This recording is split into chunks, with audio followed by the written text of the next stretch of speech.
under starlight's beam.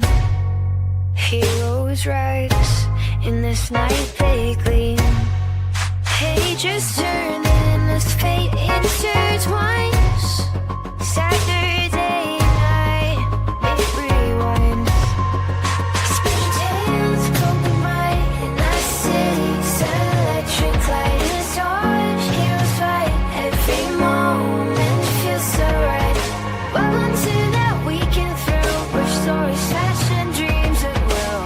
In this world we take a fun Saturday night special guide in the night. Wonders, heroes unite.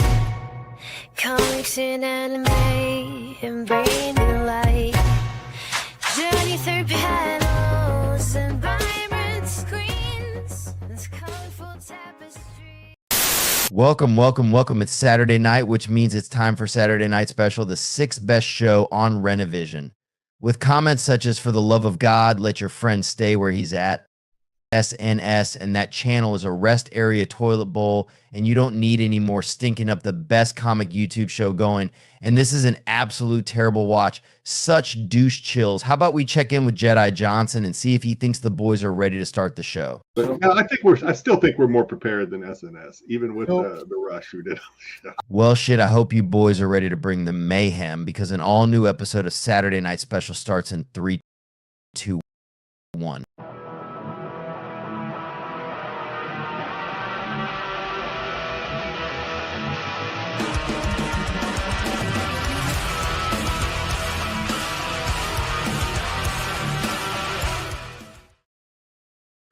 It literally just hit me as the intro's going. I wonder how many people are going to have tuned in to watch the show, because we're on an hour earlier on the East Coast than we usually are. So I guess we didn't account for that. I guess that's what happens when you don't have to do daylight savings time, right? It is what it is. You don't account for not having to follow that. But what's going on, everyone? Welcome to Saturday Night Special. Sam, how you doing this week, man? I'm doing nice and toasty. I had spent about 6 hours in the sun today with my sun. What sun? Isn't black. It wasn't cloudy and overcast by you all day? It wasn't. It was pretty bright, and it was cloudy and overcast for about the first hour of it, but then it brightened up.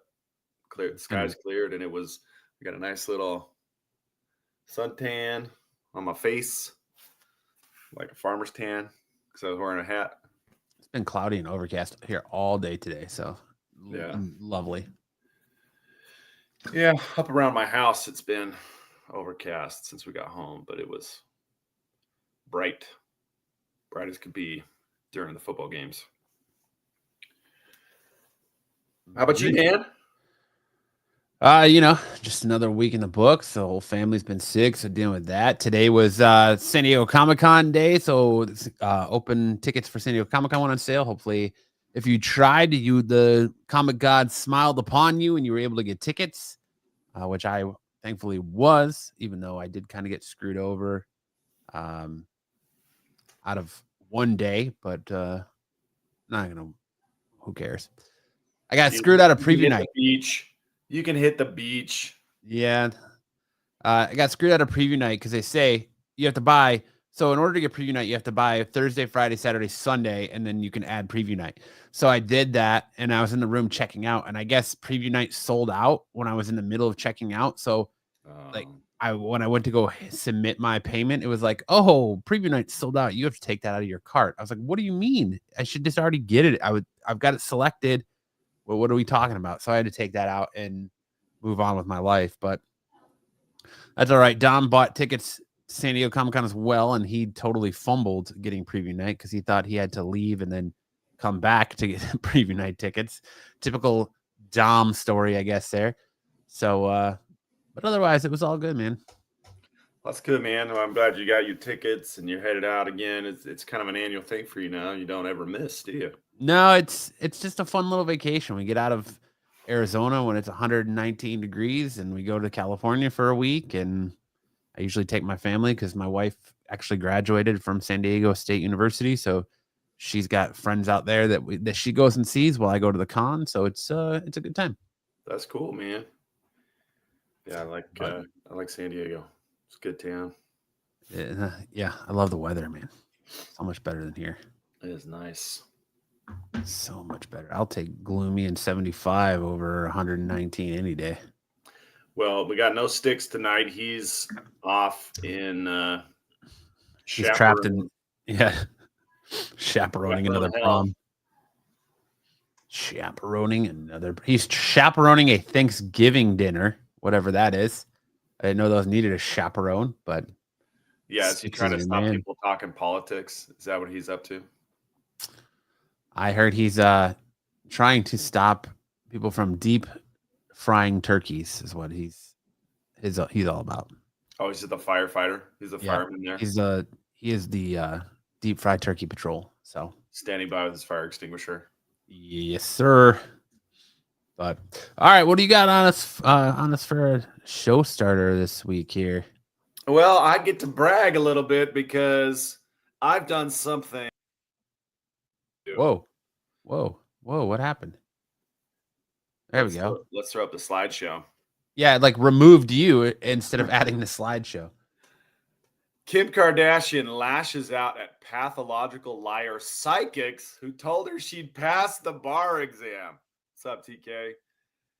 Kim Kardashian is furious with the psychics who incorrectly predicted her future. You do have to study, Kim. You can't just let the psychics tell you. You do have to study. After she said ChatGPT gave her wrong answers. She's so dumb. that's the story I saw, is that she was pissed because she said ChatGPT gave her wrong answers. ChatGPT, was she doing like a take-home version? I don't know. But she just said that ChatGPT gave her the wrong answers, so she failed the bar exam. After she flunked the California State bar exam, Kim Kardashian put her anger on display in a TikTok video blasting the clairvoyants who told her she would pass the tough test. I'm just letting you guys know that all of the effing psychopaths or psychics that we have met with and are obsessed with are all effing full of shit.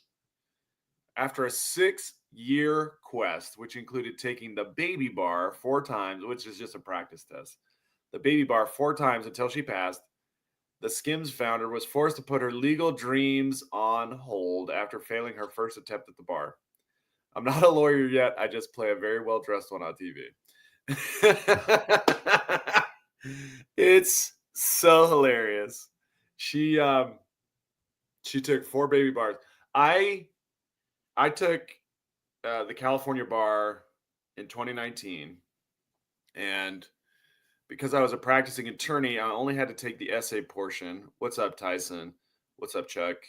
I only had to take the essay portion, and I have to do the multiple choice. And the thing about the essay questions is that they basically just recycle all of the bar exam questions.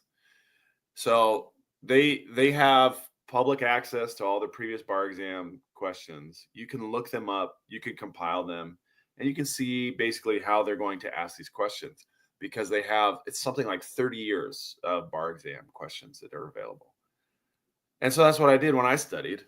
But then get this, that when I took the bar, I bought a bar outline, bar study outline that was 1,000 pages. It was a book with 1,000 pages, which is like impossible.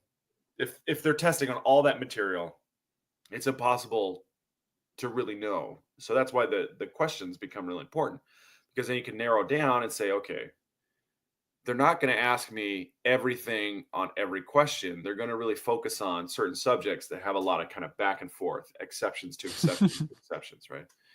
And so she can't even wipe her own ass. That Brazilian butt lift must smell like burnt garbage. Yeah, I bet it does. So I narrowed it down. It went from 1,000 pages to about 60 pages. And then the Sunday before I was supposed to drive out to California to take the test, the exam topics got leaked. So there's usually 13 topics that they can test from, and they choose 6 out of those 13. And the topics got leaked by the Bar Examiners Association. And so my 60-page outline went down to 21, pages, which I memorized on the way to the exam. I thought it was just God looking out for me, saying, I bless you with the exam topics. Turns out I was taking the exam the same time as the son of the president of the Bar Examiners Association. And so that leaking of the topics, There was a coup. it was a coup. So if Kim Kardashian had taken the exam when she graduated law school 6 years ago, the same time I took it, she would have had a leg up, because never again will they leak the exam topics. That's never going to happen ever again. And she's been doing this baby bar exam, trying to guess what they're doing. And I guess she said she's using Chat GPT to try and Yeah, so rip she the said. answers off the internet. She said ChatGPT gave me the wrong answers for the bar exam. So she's so dumb, because you know what? The Bar Examiners Association will give you the exam answers. You don't even need to look up ChatGPT. You can go onto the bar examiners. If your lawyer, I mean, there's lots of lawyers who take multiple times to pass the bar exam. You know, my cousin Vinny wasn't. The third time was a charm. The sixth time was a charm for him. I just watched that movie last night. Yeah. So you know the scene. Yeah. Sixth time was the charm for me. But now I can also claim that I've done something Kim Kardashian has never done, besides not making a sex tape or avoiding making a sex tape. I passed the bar exam on my first try, California State Bar. Woohoo! Go me.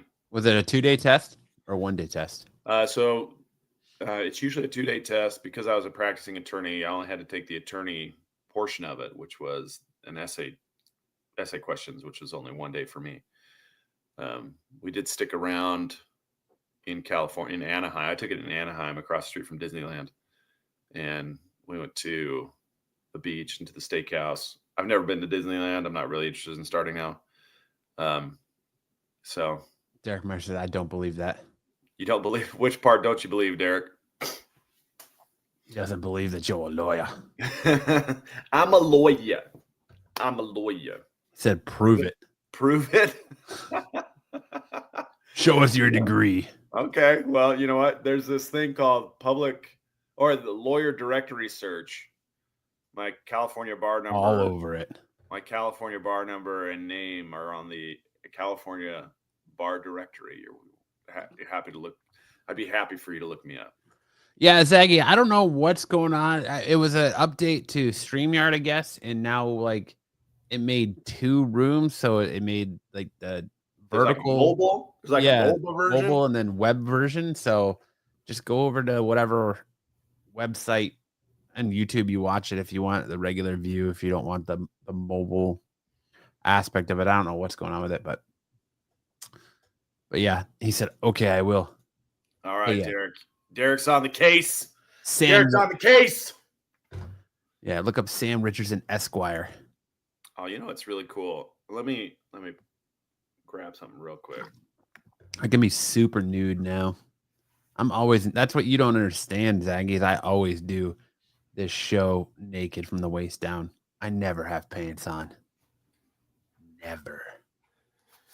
But all right. So I'm actually a member of 3 state bars. California or Arizona was the first one. And I have my Derek said, what? I have my Arizona bar card right here. Oh, look at that. Okay. California did not give me a bar card. Your middle name is Chad. Yes, it is. It doesn't look like your middle name would be Chad. It is, though. I know. Okay. But then last year I got admitted to the Texas bar. And I That's think weird shit. I think they have the coolest state bar because it's like Walker, Texas Ranger. Oh, yeah. And it looks like a credit card. Yeah, it does. Are you guys gay? If so, just kiss. Mom, make him stop. Are you guys gay? Just make him kiss. I don't know what that means. I don't know. That I said when you walked away, I said, Zaggy was like, Oh, now you can be nude now. And I said that's the funny thing about this show is I always do the show naked from the waist down. I don't ever wear pants when I do this show. That's so funny because I would have pictured you as a never nude. Yeah, I shower. Yep, I've got my cutoff jean shorts that I shower with. Never nude. You're almost nude from the waist down, but you're never nude. Never. I've just got those jean shorts that are so low cut, and one of my testicles oddly hangs out the side of it. It's so funny to me that's the article of clothing that is his safety net, right? Right. That prevents him from being out in the open. Can you call Derek gay? I'm not going to call Derek.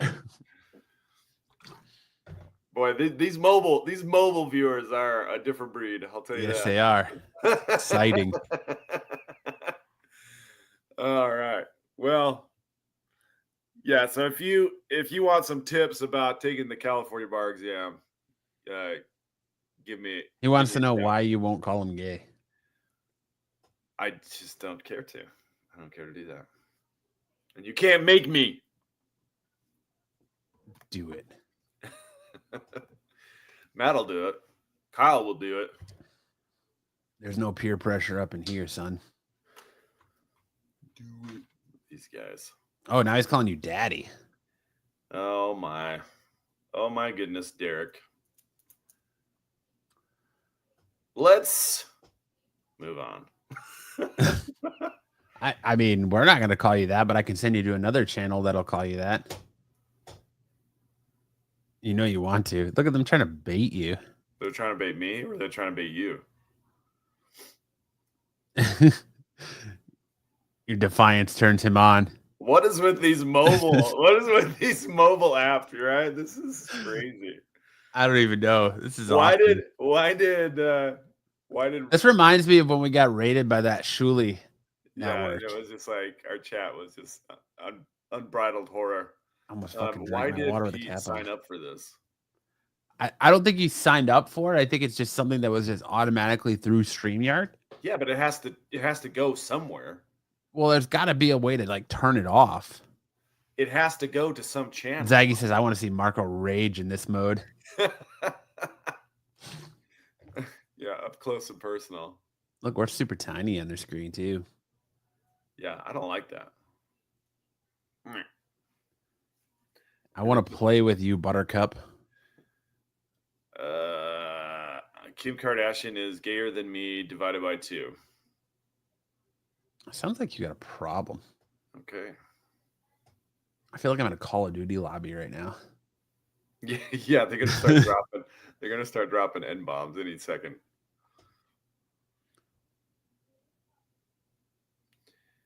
Tyson says I had to go to Renovision to get to full screen. There you go. Might have to. Like, I don't know why. Is it TK says as you wish. Is it on the mobile? Is it on mobile version on YouTube too? I think so.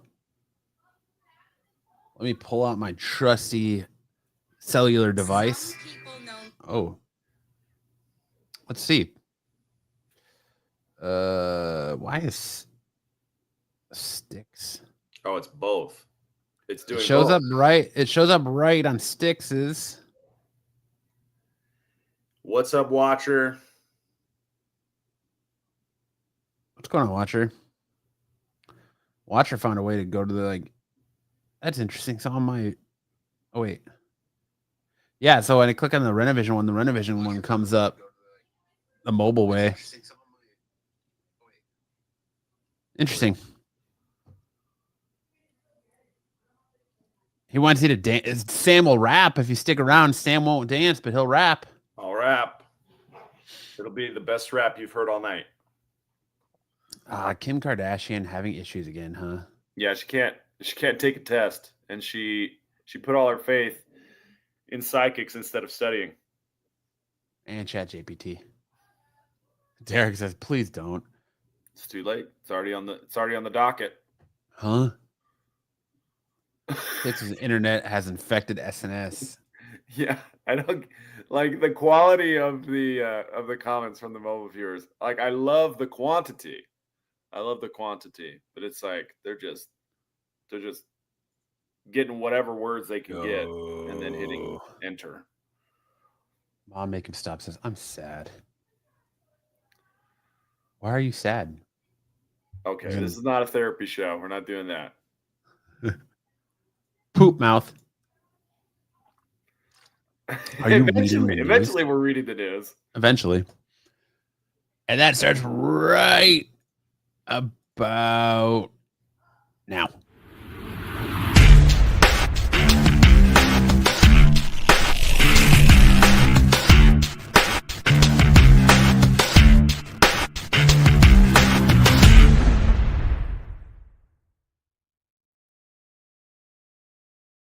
Can you be our therapist? Ed got a new Yeah, what's up, Ed? look Look at that young man. pic.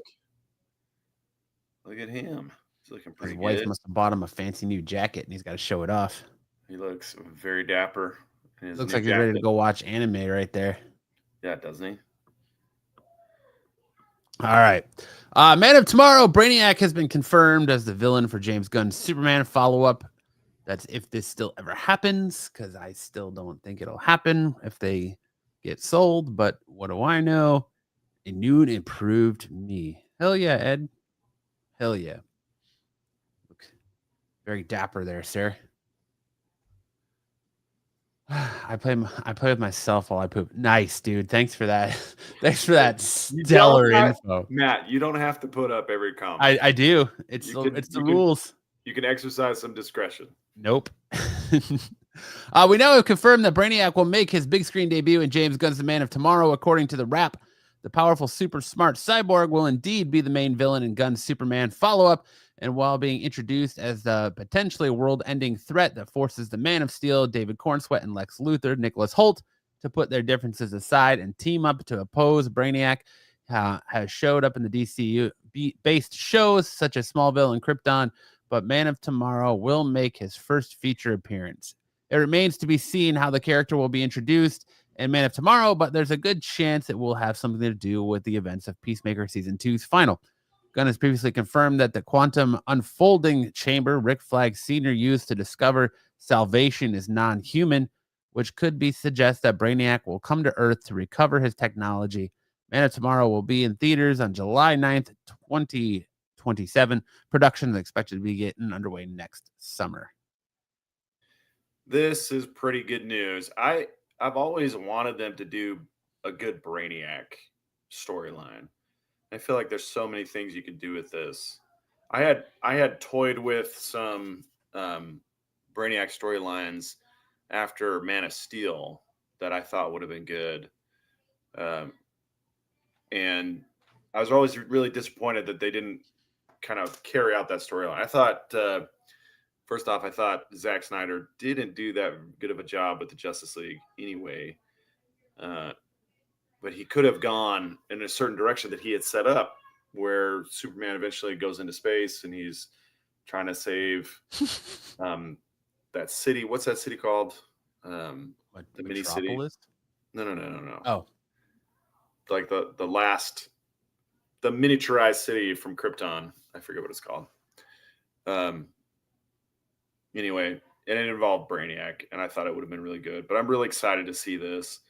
It does look like a lot of people are pushing for James Gunn to stick around. Candor. That's right. Thank you, Candor, Walter. yes. Thank you. And hopefully it does. But yeah, if Warner Brothers gets sold, I have a hard time believing James Gunn's sticking around. Yeah, I see him getting Das Boot as well. A lot of people don't seem to be on his side for whatever reason. But, bro, don't bro me if you don't know me. What the hell is going on in this chat right now? It's a bit of unfriendly chaos. At least the Hartman's here to kind of bring back the known chaos. Do you think Superman is a kryptonite butt plug? I think he does. Him and Lois probably get a little kinky. Super Kryptonian butt plug. New format sucks for the TV. Ed, okay. Again, I don't know why it's doing this double format, but if you go to the Renovision site or not site, but YouTube page, Ed, it's in 2 different formats. So it's in mobile and then the regular format you're used to. You just make sure you click on the right one and it'll change you to the right format. I guess the mobile one has a little phone icon next to it. I don't know. It's just it is what it is, I guess. I'll have to figure out a way to turn it off next time, but it just when I created the room, it just automatically did it. So I don't know. But this is Pete's fault. I am super stoked though that at least now that we're getting a sequel, it's not going to be Zod. I'm glad that Zod isn't going to be the villain again, and we don't have to sit through another Zod movie. Like, it was cool that Zod was the villain in the first Man of Steel and all the other older ones, but I don't want Zod again. I'm glad Brainiac's getting shot. I would love for it to be more like the absolute Superman Brainiac, but alas, I think it's going to be more of the traditional Brainiac that we're used to. I just pooped my pants. Good job. Let's give this man a round of applause for shitting himself, not having discretion. I want to do bad things to you, Sam. Okay. Derek, bad things to you. I think this is one of our. He's definitely going to stick around for Misconnections. He's going to love Misconnections. Absolutely, love it. Moving on. Disney CEO Bob Iger says Disney Plus will allow AI-generated content as studios embrace controversial technology. AI usage in Hollywood continues to divide opinions, and during a Q4 earnings call yesterday, Disney CEO Bob Iger talked about how the studio intends to use artificial intelligence in a way that supposedly benefits consumers. The executive said that the studio has been in interesting conversations with some AI companies and described the discussions as being quite productive. As for what Disney hopes to achieve through AI usage, the House of Mouse is seeking to not only protect the value of our IP and our creative engines, but also to seek opportunities for us to use their technology to create more engagement with consumers.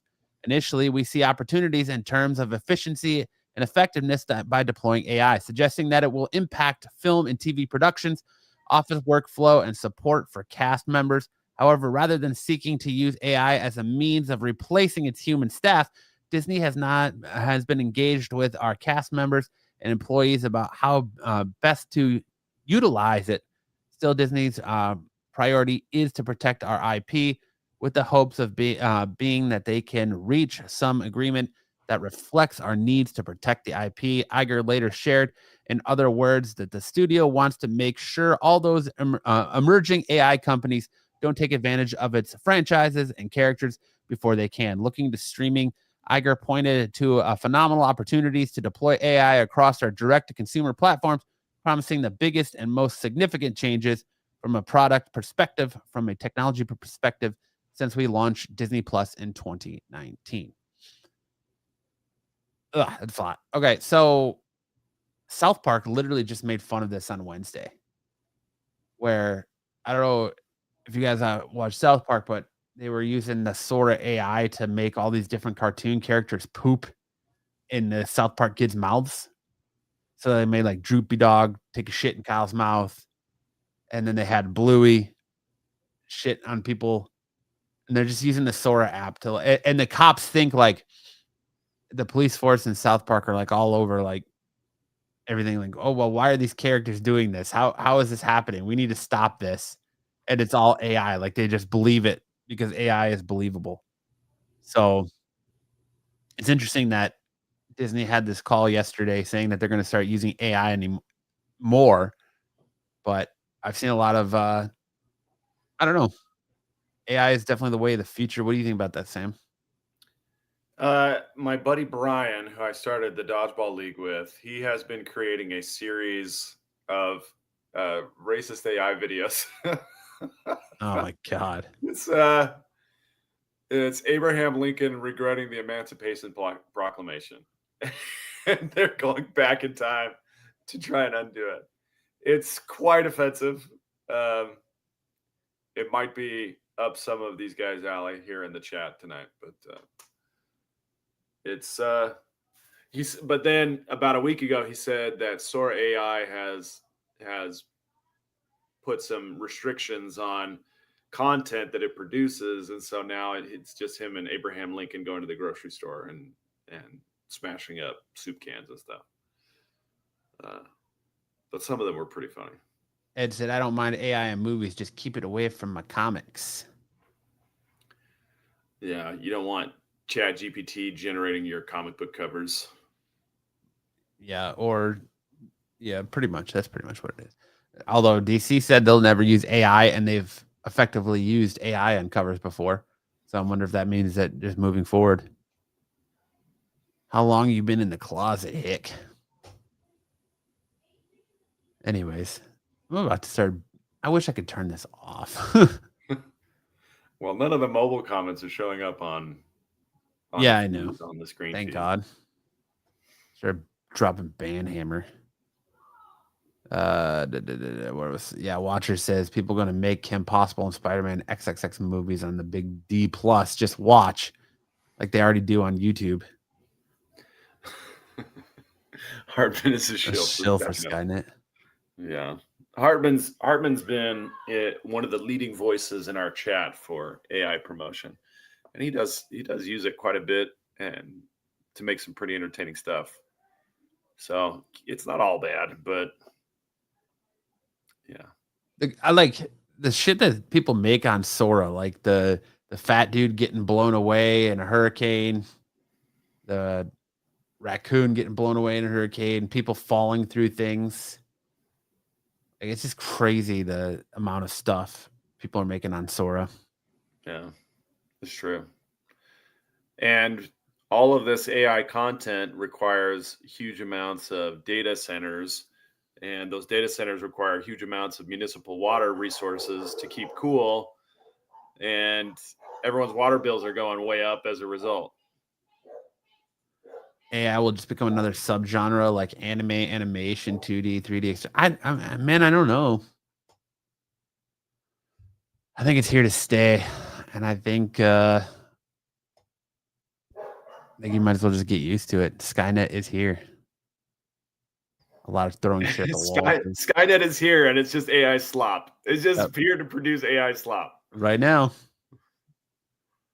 We're not going to be taken over by T-800s and liquid metal robots. We're going to be taken over by AI slop that's gobbling up all our drinking water.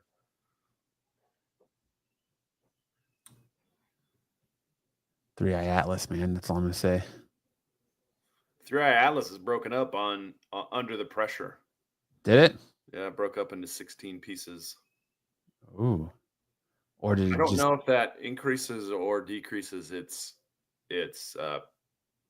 danger or its risk to the Earth. Or did it just separate smaller craft from the mothership? Yeah, maybe it broke up. Maybe that's Voltron going into its component parts. There you go. February's Ultimate Comics will introduce the ultimate version of Luke Cage in a new Avengers. At last month's New York Comic Con, Marvel Comics confirmed that it will be bringing its new Ultimate Universe to an end next year, closing out its 5 hit titles and wrapping things up in an epic final saga. Ultimate Endgame. Igniting the industry with its bold storytelling and modern takes on the Marvel mythos, the Ultimate Universe will now be able to enjoy in its entirety for years to come. But it's not over yet. Today, you can get a sneak peek at what's to come in Marvel in March 2026, including the final issue of Peach Momoko's Ultimate X-Men, the 3rd chapter of the Ultimate Endgame, and new issues of Ultimate and Ultimate Wolverine. The final issue of Ultimate Spider-Man and Ultimate Black Panther will hit stands in January, but their cast of characters will continue to play key roles in the Ultimate Endgame, which brings the line's various heroes and plot threads together for the final showdown with the mastermind behind the Ultimate Universe, the Maker. Bid farewell to visionary creator Peach Momoko's unforgettable vision of mutant kind in the Ultimate X-Men 24. That book has sucked. The discovery of Maker's true power in the Ultimate Endgame number 3, as well as will witness an inspiring turning point for the Resistance in Ultimates 21. by camp when Luke Cage and the new Avengers debut before holding an X showdown for the ages as Wolverine and Jean Grey team up in Ultimate Wolverine 14, hitting newsstands later next year. Super sad to see the Ultimate Universe ending. It's interesting that they're going to bring in new characters as they're ending, so you don't even really get time with these characters before they're like pulling the plug on this whole universe, which I don't understand still why they're pulling the plug on a universe that's selling and one of their hottest lines. But what do I know? Quit while you're ahead. I guess so. Nah, it's a dumb idea. That's a good line. By the way, great job reading. You had like 0 mistakes there. That was really awesome. Oh, thanks. I've been working. Hooked on Phonics works for me. You know. Yeah, it's paying off. It's paying off. You're getting through it. I don't know why Alexa is talking to me, but anyway. Marvel Comics announces Daredevil relaunch with new creative team as Matt Murdock goes back to school. Writers like Brian Michael Bendis, Ed Brubaker, Mark Waid, and Chip Zdarsky have delivered definitive spins on Daredevil in the modern Marvel Comics era, and they've all proven a hard act to follow. Saladin Ahmad recently wrapped up his Daredevil run while making Matt a man of the cloth and pitting him against the 7 deadly sins was a solid idea. The execution was widely deemed a disappointment by many fans. Next, it's down to writer Stephanie Phillips, Planet She-Hulk, and artist Lee Grabert, Doctor Strange, to make over the Man Without Fear in 2026. Following in the footsteps of legendary creative teams from the title's esteemed history, Phillips and Gabbett set out to redefine Daredevil for a new age, a fresh start that's perfect for the newcomers and longtime fans alike. The new run sees Matt Murdock confront unprecedented challenges, both in his personal life as Matt Murdock and on the dangerous streets of Hell's Kitchen as Daredevil. Matt will go back to school, taking a new role as a law professor, just as a new supervillain named Omen emerges with a mysterious vendetta against his superhero alter ego. Which is funny because I see a lot of people online making fun of this book because the first issue is blind bags. So blind bags? You're putting a comic about a blind character in a blind bag. A little on the nose, isn't it, Marvel? Come on now. So I have the same question as the watcher. Is Stephanie Phillips, was Planet She-Hulk any good? I have not read Planet She-Hulk. I am not the biggest She-Hulk fan. I'm not too familiar with Stephanie Phillips stuff. I hear that She-Hulk actually had to take the bar 3 times before she passed. Only 3 times? Yeah. But she did take the baby bar 4 times. Oh, dude, what if they got Kim Kardashian to play She-Hulk? That would be funny. Then her Brazilian butt lift would actually fit. It would fit on She-Hulk. Yeah, I'm trying to see what. Oh, she wrote Grimm. Okay. And I'm not too familiar with her work because she's writing a bunch of characters. She's writing Rogue and Gambit, all new Spider-Gwen. She wrote Harley Quinn stuff, Grimm, mostly Harley Quinn and Grimm. Yeah, I'm not reading those books, so I'm not really familiar with her. What's up, Dungeon Crawler? What's Matt up, and Kevin? Sam. Matt Sam. I'm a huge She-Hulk fan, and no one has beat John Byrne yet. Yeah. But there you go. Matt Murdock coming back again. His 80s run is still top notch. Nice. That's it for news. Now we hand it over to Samuel to get you filled in on some big news in the world of anime. Watch your ears.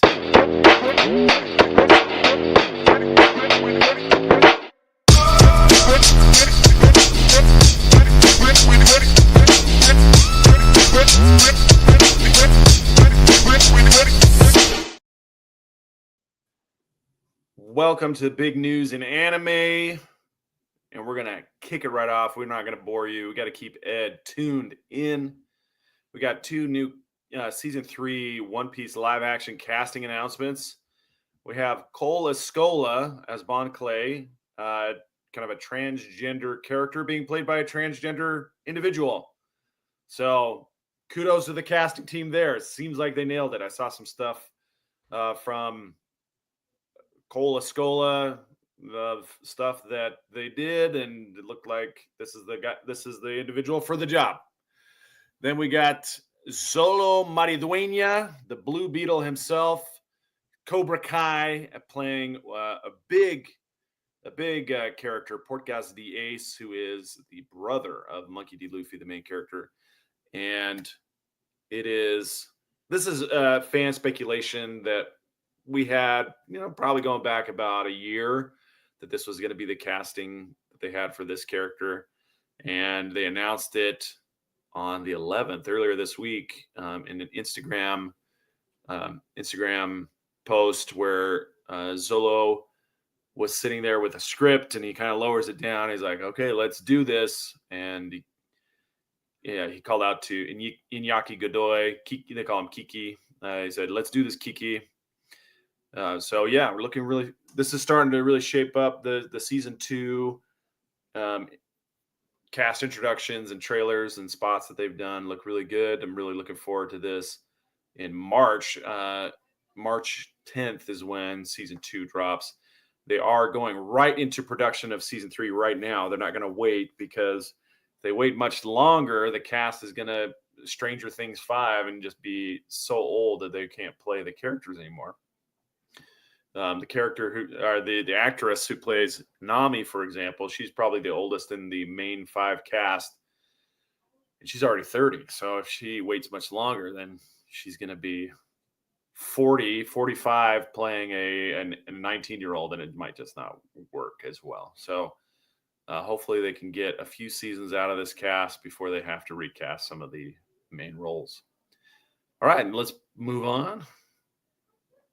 For all you K-pop Demon Hunters fans, they did announce K-pop Demon Hunters 2 sequel will be eyeing a 2029 release. That seems like a long ways off. That's a lot of paychecks between now and then to keep my Netflix subscription hot. But could be worse, I suppose. This was something that just popped on all our radars. We didn't know how long it was going to take, how long it took to produce. But this is what Sony Animation was producing instead of Into the Spider-Verse or Across the Spider-Verse 3. And it's gone on to be Netflix's top watched movie of all times, with something like 330 million views on their platform. It was also the most popular costume IP this Halloween. Every group of kids had at least one K-pop Demon Hunters costume in it, if not the whole set. So this is a big one. My wife and kids went as them. My wife went as Rumi. My youngest was Mira, and my oldest was Zoe. So there you go. There you go. But I feel like that's, man, with the way they're producing movies, like 4 years in between films, like you're asking a lot from the kids that are like at that age right now to hold on. 4 years, that's a big gap. You're running the massive risk of nobody caring. Yeah, I mean, think about my youngest daughter, who was really into this. We watched this movie together. She's 7 now. In 4 years, she'll be 11, and her taste will have matured to something else. Yeah. But it did capture a lot of attention from folks of all ages. It wasn't just kids who were into it. There were a lot of teenagers and adults who were into it as well. It was very had very broad appeal. And so if they can use this time to get good writing and good animation and good music, then it'll be time well spent. But only time will tell if that actually comes. I wonder if they'll use the third installment of the Spider-Verse movie as kind of a gauge. Because I guess it's been what? When did the second part of Spider-Verse come? 2023, 2023? Was it 23 or was it 22? 22. It's been a few years. It's been delayed 2 years, right? So Into the Spider-Verse was 2018. Cross the Spider-Verse was 2023. Yeah, so 2023. And Beyond the Spider-Verse is 2027. About 4 years. So it's about 4 years.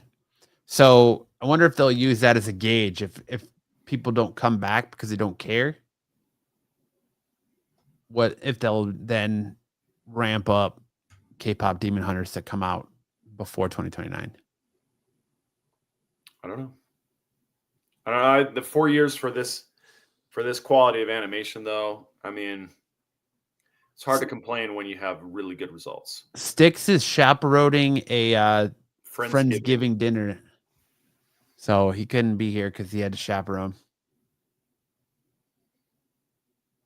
All right, this is kind of anime influencing the real world. We have a newly discovered shark species that has been named after Pochita from Chainsaw Man because it has a very similar looking snout.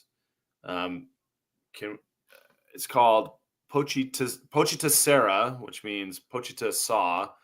Patricia Canale, I think Patricia is the researcher who discovered the species, but this is what it looks like. It's an illustration of what it looks like, and it does really resemble Pochita. But the researcher apparently is a Chainsaw Man fan because she was the one who got to name it.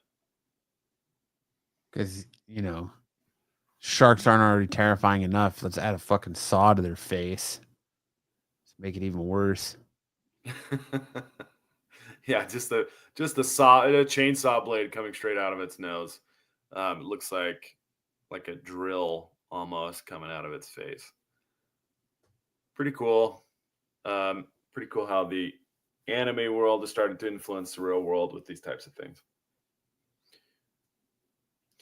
And then we had the Super Mario Galaxy movie trailer hit. We have Brie Larson voicing Rosalina in the Super Mario Galaxy movie. If you want to take a look at the trailer, you can click on the picture on the right. Why'd they make Mario fatter than he was in the first one? They didn't.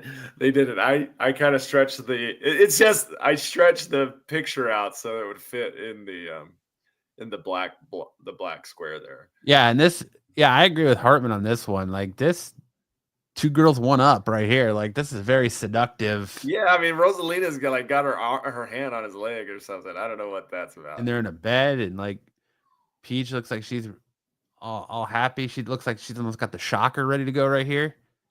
Yeah, Mario's in for it right there. It does look very romantic. But we've got the cast from the original back with just a couple of additions. So Jack Black's Bowser in miniature right now, which it's about to reveal.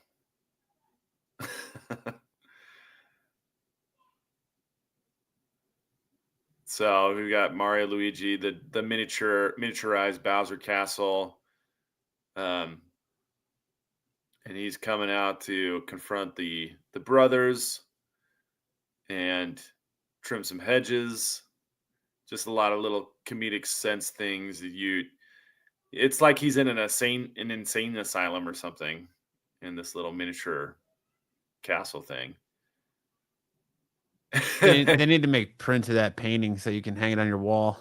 Yeah, like they did with the Kramer from Seinfeld. From Seinfeld, a displate of Bowser, Chad Bowser with Peach. But we've got Charlie Day back as Luigi, Chris Pratt back as Mario, Anya Taylor-Joy as Peach, and Brie Larson as Rosalina, and then Benny Safdie as Bowser Jr. I'm a little worried this movie's gonna suck.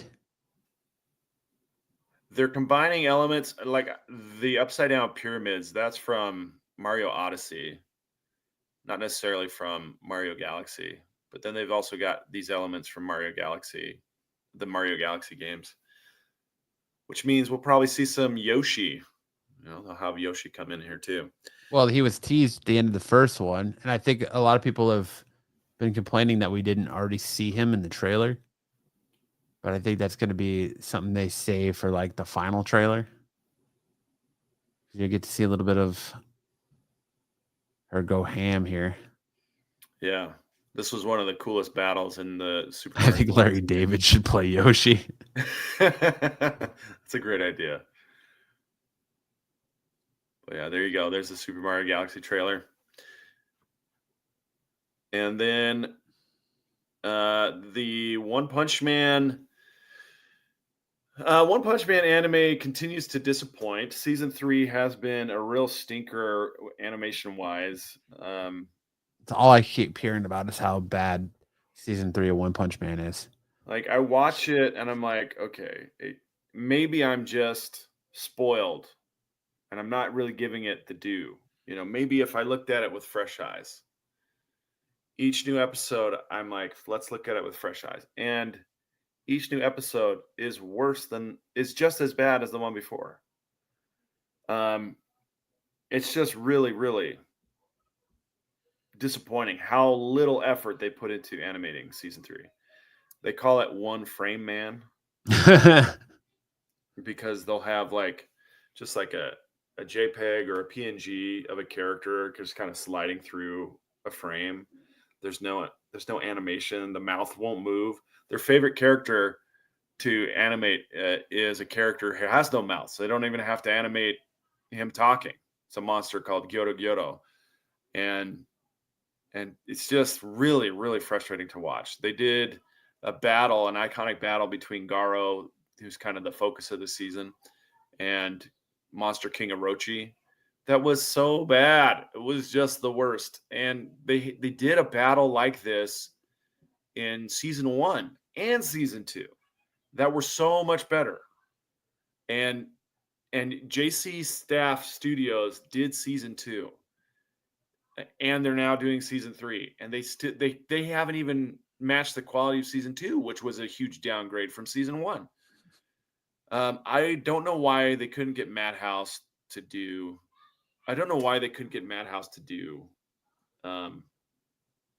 the animation. Madhouse was who did season 1.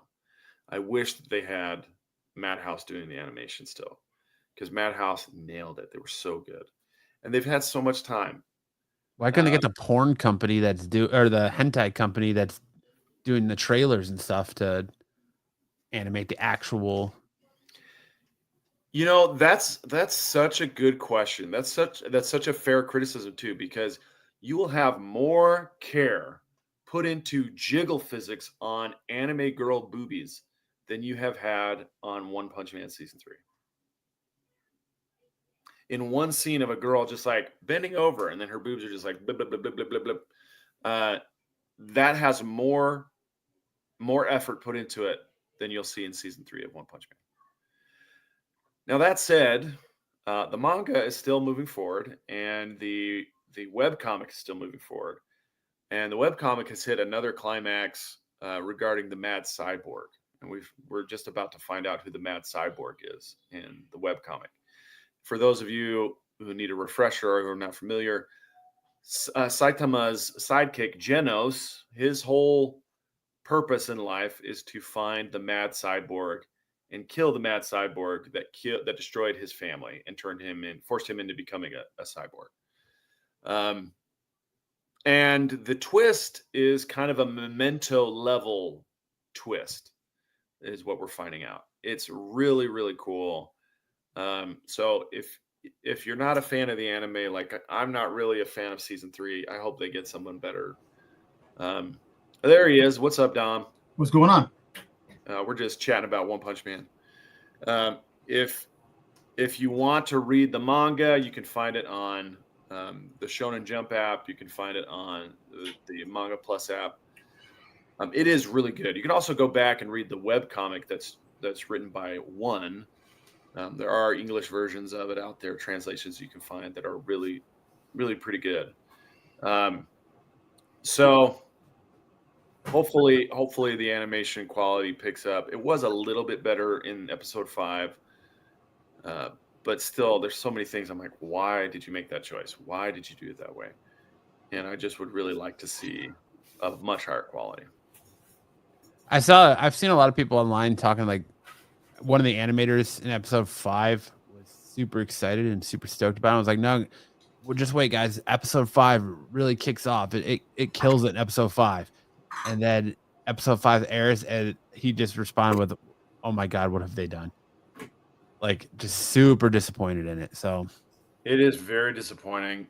You know, the irony is with all this AI stuff, like this is making a huge case for using AI. This is making a strong case for AI because the animation done by human hands is really low quality. It's really poor. Nice. And there are fans who are just going online and they're doing it themselves. And some of them are not using AI, and some of them are just using their animation tools, and they're killing it. You can find fan animations that are excellent. A quick question. I'm sorry to interrupt. I'm sorry I'm on late. I thought that I was you guys were coming at 9. I didn't know you came out at 8. I'm sorry. That's one thing. But 2, you guys already talked about the AI thing, which you just brought up, that there are AI stuff that's on that is phenomenal, and it's like, holy shit, how come these big studios can't do that? And then people complaining. There's a balance between AI. People want it, people don't want it. It might take people's jobs away because it's computer. But remember, CGI is the beginning of what AI eventually is becoming, and it's only going to get better. Technology is always going to grow. And tell that to Marvel, because somehow their CGI just keeps getting worse. I know, but what's funny? But the crazy thing is that people complaining about a lot of AI stuff, and I'm for it for a lot of reasons, like shows that we can get some good stuff quicker and better without like big Hollywood movies that are doing it taking forever. We're on this planet for a short time, and if we have to wait for what we want to see, it's taking a lifetime, 10 years. You see something, it didn't even scratch the surface with the stuff that we want to see because they're so far behind with technology. But AI is that technology where they can actually move up a notch quicker than ever before. And if you're for it, you're not for it, it is the future. And hopefully we do get a lot of good things with the AI stuff, and I praise it because I've seen some stuff that is questionable, and I've seen some stuff that's like, holy shit, this is what we need. And the watcher said Don has an amazing animation. And I love Don. Science Saru is the studio that does Don. JC Staff is just they're base planting. They're doing such a terrible job with this property, and it's such a good IP. I mean, it sells T-shirts, it sells merchandise, it sells books, and then they're giving us a half-ass effort on the anime. Like, come on, guys! If you guys will just nail it, people will want to watch season 3 and season 4 and season 5. But this is painful. It's painful. Look, I don't watch One Punch Man. I've seen One Punch Man maybe a little bit, but I haven't really got into it. I know what One Punch Man is. It's kind of like the quality of animation. Think about it. Back in the day, Gargoyles. Remember Gargoyles, the first 2 seasons, how great the animation was, and all of a sudden the 3rd season, it sucked. Like, what happened to the animation? And that's majority is hand drawn. But what happened? They try to save money by making things lesser. But back to AI, I think AI, if you really get AI to that point where it make things fantastic, One Punch Man, like you watch it, Sam. I know you watch it, and What do you think about it? Because like I said, I haven't like watched the all the seasons. So the animation is so-so, right? Well, the animation in season 1 was spectacular. Okay. I mean, it still holds up against the newest anime that are coming out. Season 1 was animated by Madhouse, and then they moved to a different studio called JC Staff. JC Staff, they use a lot of like recycled animation cells, and the quality wasn't as good. So one of the things that season 1 did really well was they didn't like do a lot of blur lines.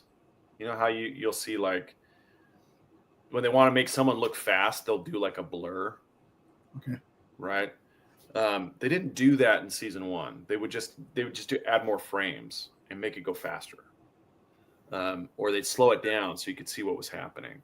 In season 2, you get a lot of that kind of like the speed lines and stuff like that, the blurs to make it look like they're moving fast through a frame. And then in season 3, like it's like a slideshow. It's like a PowerPoint presentation. Oh wow. There's like long segments where you have like 9 frames, 9 images that are just kind of like sliding through the frame. It's just a JPEG that's just sliding through the frame. And it's just awful. It's the worst. And then people are taking those and saying they go to Sora AI or they go to some other AI, animation AI, and they say, let's do this with this scene. Yeah. And then putting it out. And it's not a ton better, but it's actually got animation. It actually does stuff. So it's just really frustrating. If you want to make the case that human artists should be paid a fair wage, don't do stuff like this. Do stuff like they're doing at Science Saru. Do stuff like they do at Madhouse. Do stuff like they do at Toei Animation with One Piece right now. It's really high quality stuff. That's kind of like the writing too. The writing, you want to pay writers so much money. They want this money, but give me some good quality shit. Put some good stuff out there. Good stories, man. Everything is half-ass. You don't get great stories out there. Andor had a great story. A great story towards it. The acting and the story was fantastic. To get quality stuff like that, you have to pay. Nobody wants to pay the comic artists. Nobody wants to pay the writers. Nobody wants to pay the actors. Nobody wants to pay.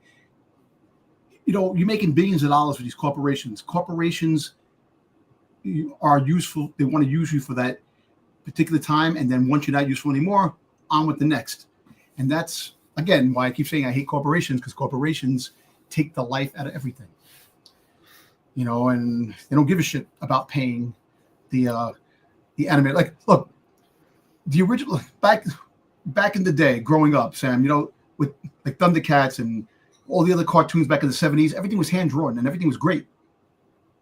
Everything is not hand drawn as much as today anymore. It's a lot of it's more CGI based, or it's more computer 3D. Well, yeah, and the animation style that they're using for season 3 is called 2.5D. Okay. Where you 3D model a character, but you want it to be cel shaded so that it looks like it was hand drawn. Okay. And they didn't do that in season 1. They didn't do that in season 2, and so you can tell that there's a difference in the character designs. And the thing about One Punch Man is it's not meant to be like a certain consistency throughout. Yeah. The original artist has kind of a very rudimentary style. And Yusuke Murata, who does the manga version, like you see on the screen right now, he will sometimes adopt that kind of crude style to convey certain emotions or certain reactions. But he also has a really detailed style, like you can see here. The anime in season 1 did a really good job of adapting that. And season 2 did an okay job. And season 3 is doing a terrible job. They're still an awful job. So it's a real big bummer for me. We'll move on. I don't want to just drag on and on about this, but One Punch Man, the manga is really good. I would encourage everybody to get caught up as it moves into the Neo Heroes arc, which is coming to a close on the webcomic side. All right, we can move How many forward. issues in the web comic? How many? There's 180 some chapters in the webcomic. Okay. Wow. I don't have any new Fidel news. He's supposed to be coming here in December, but I haven't heard anything from him for a while. So maybe he's doing all right. And then we'll hit. No I've got some- updates about his new love. Well, no, I haven't heard. No anything. Instagram updates or nothing. No, I only hear from him once in a while. About once every 6 weeks, he'll send me an update. But I'll reach out to him and see what he'll tell me. Is she AI? No, she's a real person, or at least the pictures are of a real person. Okay. But she's from Chicago, so when he transfers to San Diego, it'll be Dunzo. And he hasn't said anything about her in a while, so it's probably Dunzo already. Oh, okay. Dungeon Crawler, no, he's gonna come home during the holidays. He's supposed to be here in December, but and he's not deployed. He's in school. He's in training. So still waiting to see what's going on. I only got one highlight reel for flag football today. Nope. On the photo, just the photo. So we had a doubleheader today. We were at the park for about 6 hours. And as you can see, it was bright and sunny while we were playing flag football this morning. Gosh, it's going really slow. Yeah, your video is like freezing. Hmm. Yeah, it's like frozen. Hey, Macadam. It's not me. It's probably the. No, yeah, it's the Instagram video. Yeah, Instagram. Yeah. Instagram has been acting up all day today. I've been having problems with my Instagram too. There it Okay. goes. Oh, now it froze again. Oh, it froze again. Anyway, go to my personal. Oh, here we go. Let's see if it'll. I've got a bunch of kids who are injured, man. Really? My best kid, and he's he's got a hurt ankle. He's got an ankle problem, so he's like limping through it. But look how fast he is, even with the ankle injury. Damn. See, kids can do it, man. We've been crying on the sideline. The old dude, like, I can't do this. Ed says he should have used AI, Sam. Maybe you should have. You know, I've used AI for my video editing before to crop highlights. That kid has my favorite number on his shirt, man. Bobby 5. says that's Sticks level internet right there. Yeah, for sure. We've got 3 video streaming going on right now. Anybody who wears the number 5 becomes a hero, man. That's a great number 5. That's it. Dungeon Caller says, Sam, how many kids do you have? I have 7 kids of my own, and then Damn. talking about the players on my team, I've got 10 players on my team. And 3 of them are different kids. The rest of the team. Well, my son is on the team. Oh. You can see him in some of these clips. He's the guy standing there with his arms folded. Oh. That's my youngest son. But yeah, we had a good time today. Cool. So if you want to check out my football highlights, I put them on my personal Instagram page, which is S Richardson MML. This team's a co-ed team, right? You have girls on the team too, right? It is a co-ed league. What's my Co-ed work league. schedule like? I work 5 days a week from 8 to 5. Sometimes I work late. Sometimes I work early. Just depends on what my clients need. Yeah, basically, it's the way the world runs. They need you. Only game Sam doesn't play is the pullout game. You got that right, Ed. You got that right. Hey, well, I got a guy at my job who has 7 kids too, man. Oh, It's yeah. like, In New York? yeah, he lives. Yeah, Amazing. I tell him every time I'm looking at the Instagram, I go, "Is that one of your kids?" Is that one of your kids? They all have a good chance of it. I can barely do it with 2. I don't know how you do it with 7, man. I don't know about that, Tyson. Number 5 has been the day Dom Tober arose, man. Have you guys seen his Legend of Zelda movie set photos yet? I have. No, I haven't seen them. I'll have to look them up. Anyway, that's it for highlights, and I'll throw it back to you, Matt, for Oh, well, you don't have to throw it back to me because we're going to go into mega character matchup, and I'm going to throw it right back to you, which this week's matchup, we have Groot versus Miracle Man. Sam, why don't you tell us a little bit about Groot? All right. So Groot has a very, kind of low to middling intelligence, 38 to 40 out of 100. Limited verbal communication, but tactical and empathetic. He has a 70 out of 100 strength. Superhuman strength can lift several tons, enhanced by absorbing wood. Speed is 20 to 30 out of 100, so he's slow compared to speedsters. Relies more on the reach and growth of his arms and other limbs. Of his wood.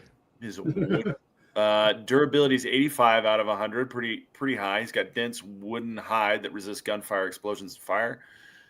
He has 75 out of 100 for power. He has got chlorokinesis, which means he can control plants. He has regeneration, growth, and elasticity. He has 55 out of 100 for combat skills. He's an effective brawler, uses size and reach. Not a trained martial artist, though. His stamina is 90 out of 100 because he can fight for extended periods and doesn't tire easily. And his regeneration is 100 out of 100 because he can regrow from a sprig or splinter, near immortal resilience. And then just a review of Miracle Man. He's basically Jesus of the comic book universe. He's got 85 out of 100 intelligence, 100 out of 100 strength, 95 out of 100 speed, 100 out of 100 durability, 95 out of 100 energy projection, 70 out of 100 combat skill, 100 out of 100 stamina. He can fly, and he has telepathy and telekinesis. So combat skill, if you could actually get 30% chance of taking them out combat, if it's hand-to-hand combat. I don't know that that's how it works, Dom. I think if you think of this as like cards, it means that there are 3 cards that could beat it. But there's not an even distribution of those types of cards in the deck. Oh, okay. All right. Okay. All right. Let's see how it plays out in the scenario. Welcome to the Forest of Eternity. The battle begins in a vast alien forest on a newly terraformed world. Miracle Man arrives, intent on reshaping the planet into a utopia with his reality-bending powers. Groot, protector of all plant life, sees this as a threat to the natural order and rises to defend the forest. Groot grows to colossal size, towering over Miracle Man, his limbs stretching like skyscrapers. He summons the forest itself, vines and roots lashing out to bind Miracle Man.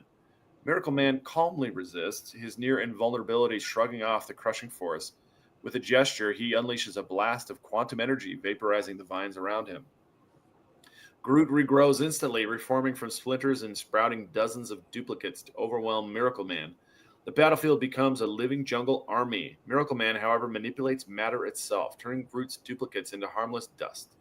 His reality warping powers bypass Groot's regeneration, striking at the very essence of his being. Groot makes a desperate move, encasing Miracle Man in a cocoon of living wood, attempting to suffocate and restrain him. Miracle Man simply utters Komoda, his transformation word, and erupts in a surge of cosmic energy. The cocoon disintegrates, and Groot is blasted apart into fragments. Though Groot could regrow from a twig, Miracle Man's energy manipulation ensures no fragment remains viable.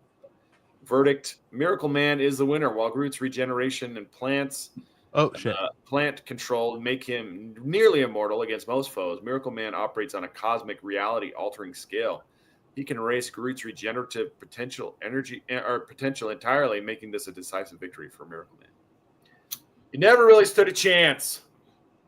Miracle Man picks up the win, and we're gonna see one of the worst pain somebody could have is a splinter. So I don't know if yeah, Miracle Man loses because he gets a splinter under his fingernail. All right, next week, Miracle Man will face this blue one right here. Shocker. Jeez. Oh, Miracle Man will be there for a third week. Exactly. Shocker. Give him the old shocker. What a shocker. The old 2 in the pink, 1 in the stink. All right. That's going to bring us into... Are we going to bring back Dom? Makes a porno on SNS tonight? No, sadly not. Nah.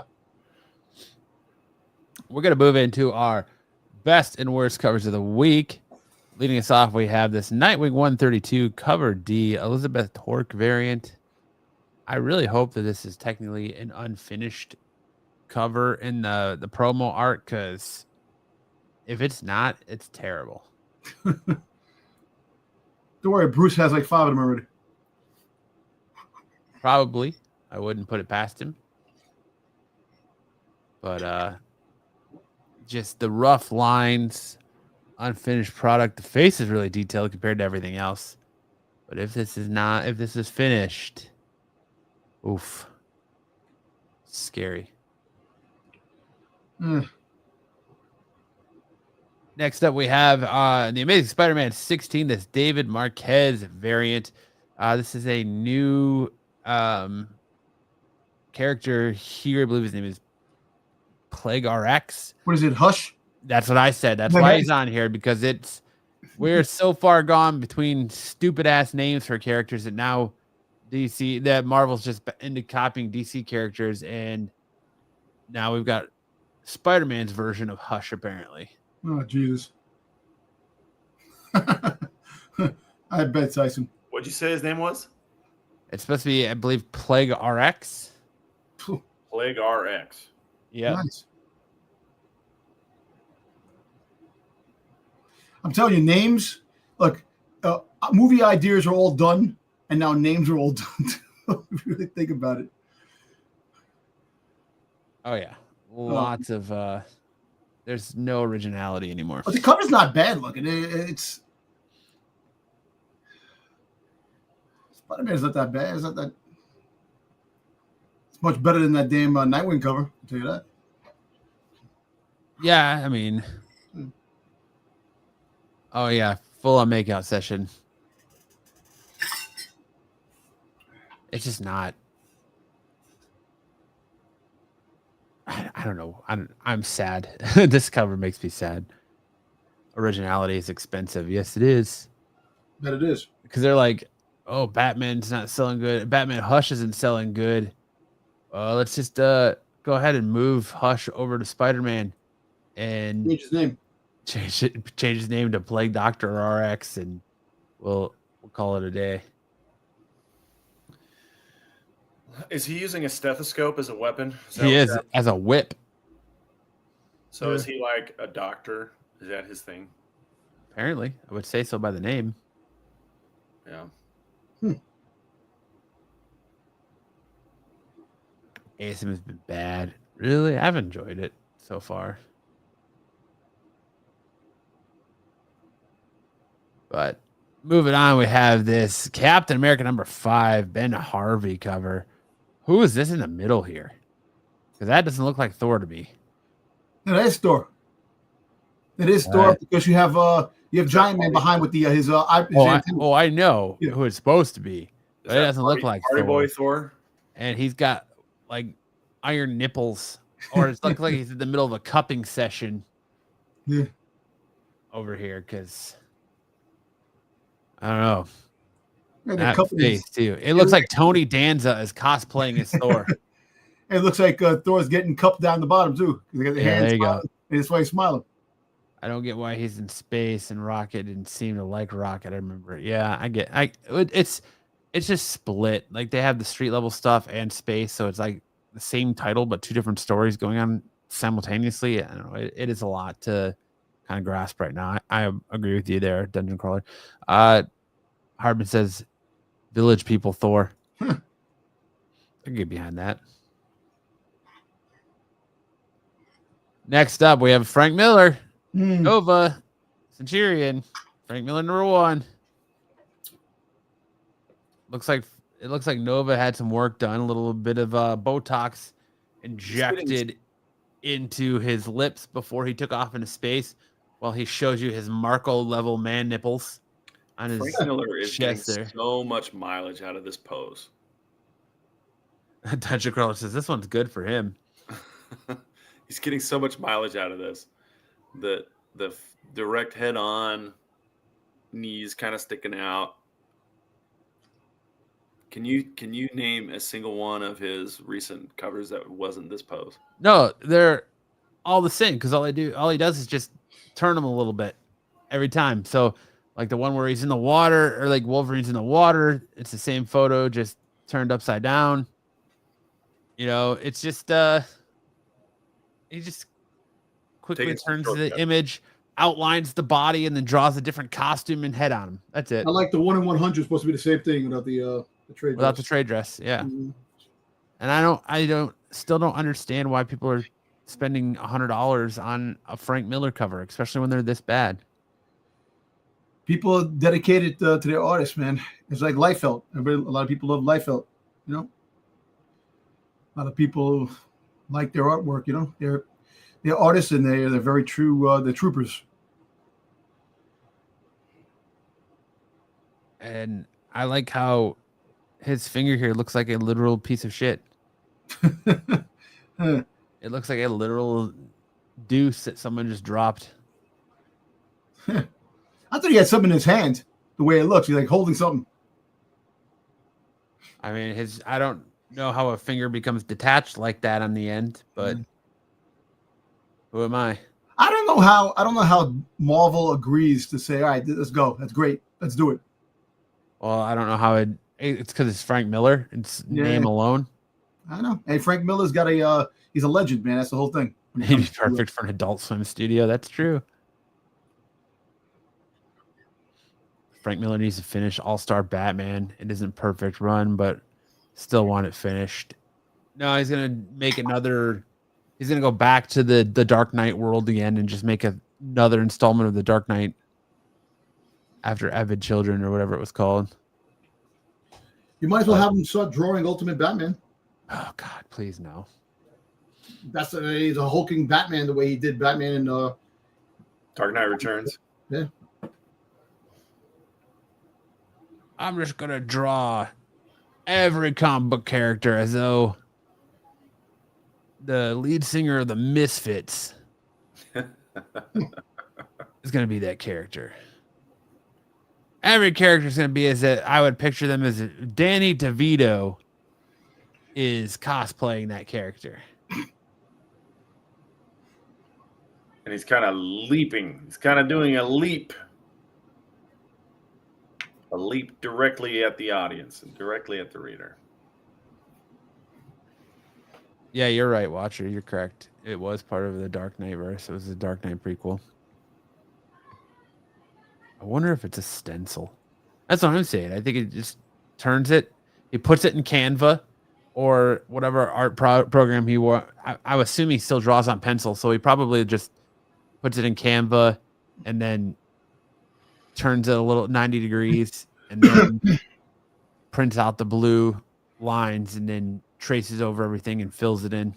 Well, think about it. It could be AI too. You see how bad AI sometimes the arm, the fingers are, sometimes the hands. You get 6 fingers. You know what? Maybe he's taking it from AI. He's taking it from something. Something. Moving on to our best covers of the week, we have this Absolute Flash number 9, this John Guyon variant, cover B on Absolute Flash. I think that's badass.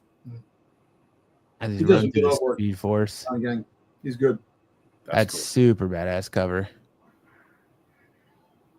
Although the teeth look a little weird. There's a little too much detail in the teeth for me.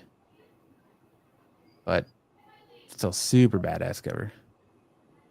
Absolute Flash, I've enjoyed it. I find it kind of confusing because for a while there, it was taking place at 2 different points in time at the same time.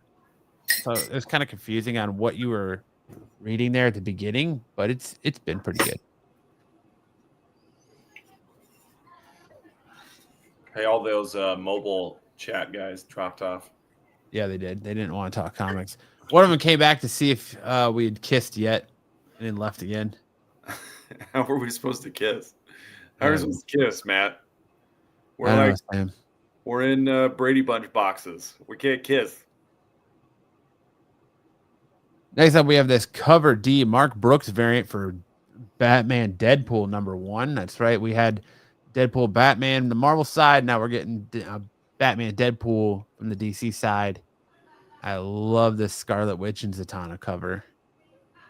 Let's go. Look at Zatanna there. She just wants to cup your balls. There you go. Hey now. Julia Roberts has a lot of teeth, but few complain. Thanks, Ed. True. It's all in how you use them. And then we have this Cool cover too. Batman Deadpool cover C Lee Bermejo variant with Doctor Doom with Joker in a chokehold or by the neck. Super good cover. That's cool. I love that. Joker's got like a dead man switch bomb on his chest. Well, Doom's getting ready to punch him, and he's like, Doom ain't worried about that. Then we got another Lee Bermejo, an Amazing Spider-Man 16. It's a 1/100. Amazing Visions Virgin variant. "What is the point of that cane?" Just beaten down. Well, I mean, dude, you're as big as the Kingpin. Your knees have got to be a little bit sore from time to time walking around. You might need a little assistance there. Super Junior RPK dropped a scoop saying Toby is the Spider-Man for Doomsday. Yes, I've heard that. He's supposedly going to be the Spider-Man of Loki's TVA team of different heroes from different time periods. The rumor about the Amazing Spider-Man 3 with this guy at the possibility. Tobey Maguire. Or not Tobey Maguire, Andrew Garfield. Andrew Garfield, yeah. They've been saying that for years, so I'll believe all speculation. But now, I don't know. Listen, like I said, people put stuff out there, but you want to hope that some of it's real, But what's even realer is Sony looking to hand the keys to the kingdom to the Disney kingdom to finally do the Spider-Man stuff and give them the lay of the land, or that's still in the works because Sony lost a lot of money with all that damn shit they did. So. Yeah, but why? I mean, why? They can still continue to co-produce the movie, keep the trademark to them, and have Marvel make movies that are going to make way more than a Sony produced movie. Why don't they just rent out Spider-Man and let them rent and get paid, and let them be part of the Marvel universe? And that's essentially what they're doing. I know, but the rest of the other characters, I want to see like the bad guys, like Kraven and Morbius, and those guys show up in the MCU and be part of other factions. Like you don't just have Spider-Man villains in Spider-Man movies; you have Spider-Man villains throughout the MCU. I mean, I think you're going to see more of that, but I think right now, like I really think you have to wait to let the bad taste that people had about the Rhino from Andrew Garfield's Spider-Man 2 and now the Kraven movie kind of dumped all over that. And I think Venom, Madam Web as well. Venom's coming because you've got that piece of the symbiote that's in the 616. So yeah, the Venom symbiote is coming. There's a lot of talk about Marvel rebooting and making not Marvel, but Sony rebooting the Venomverse and making an Agent Venom movie. So I don't know. Watch said that Amazing Spider-Man 3 rumor came from a small screen who isn't very reliable. Based on rumors I've heard that Tobey Spider-Man 4 is most likely. Screenwriter Tomlin has given updates on it.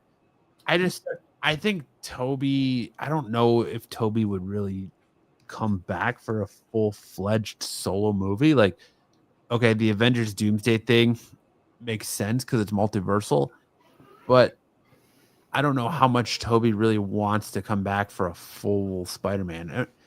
And like, why? I don't know. I feel like we're all living in rose-colored nostalgia glasses here because Tobey and Andrew are no longer Spider-Mans for a reason. Do we forget how awful Spider-Man 3 was?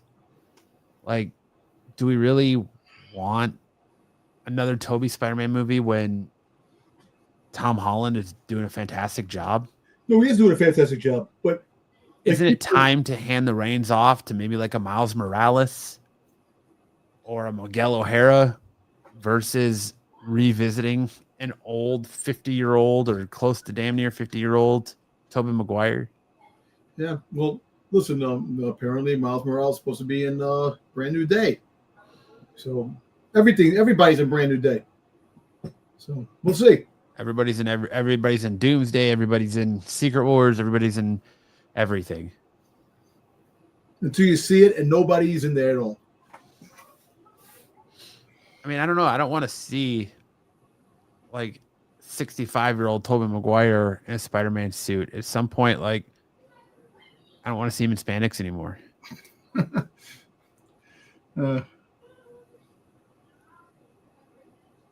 I want an adult Spider-Man story where he's married with Mayday. Yeah, I like a renew your vows type thing, or I get what you're saying, and it would be cool. I don't know, man. I think you could still pull that off with Tom Holland. I think you could pull that off with Andrew Garfield. I don't necessarily know that I want to see. I mean, have you seen Kirsten Dunst lately? She's looking a little rough. So I'll I tell don't you know what, if man, you that's when necessarily the want her to come AI back as an comes in. older MJ.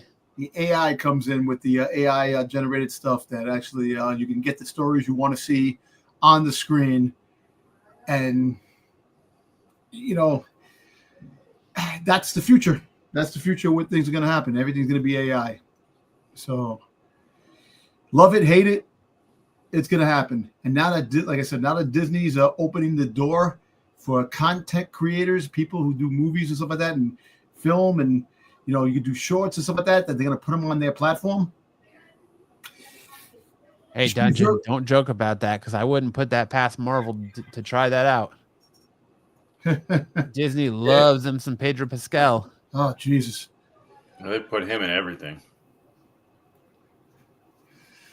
Frank's Red Hot. They put that shit in everything. Then we have this Wonder Woman 27 Carrie Nord variant. I really like this cover, man. I love the way she's kind of just standing there. She looks a little bit like AJ Lee from the side there, Dom. Yeah, a little bit, yeah. Just love the kind of sudden rise over the mascara with the stars in the background coming out. I like the side profile of what appears to be a younger Wonder Woman.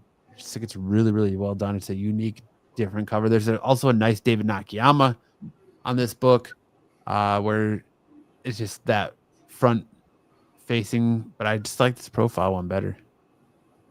But yeah, that's a pretty cool cover. I like it. Watcher says, me personally, I don't care how old they are. I'm down to see Toby again. They should give him a fourth film as a swan song and set up Mayday trilogy set in the Raimi verse. If Hugh can do it, Toby can do it. But he can't, dude. I don't think he can. Hugh Jackman is a different beast than Tobey Maguire. Like, look, we all want to see the swan song. I think Doomsday and Secret Wars would be the swan song of these characters when they do happen, when the everything is reset. You're going to see everybody in action, all your heroes from the original X-Men series, all the original characters from Spider-Man, Toby, Andrew, and it's all going to reset, man. And that's it. There's your swan song. That's what they're counting on.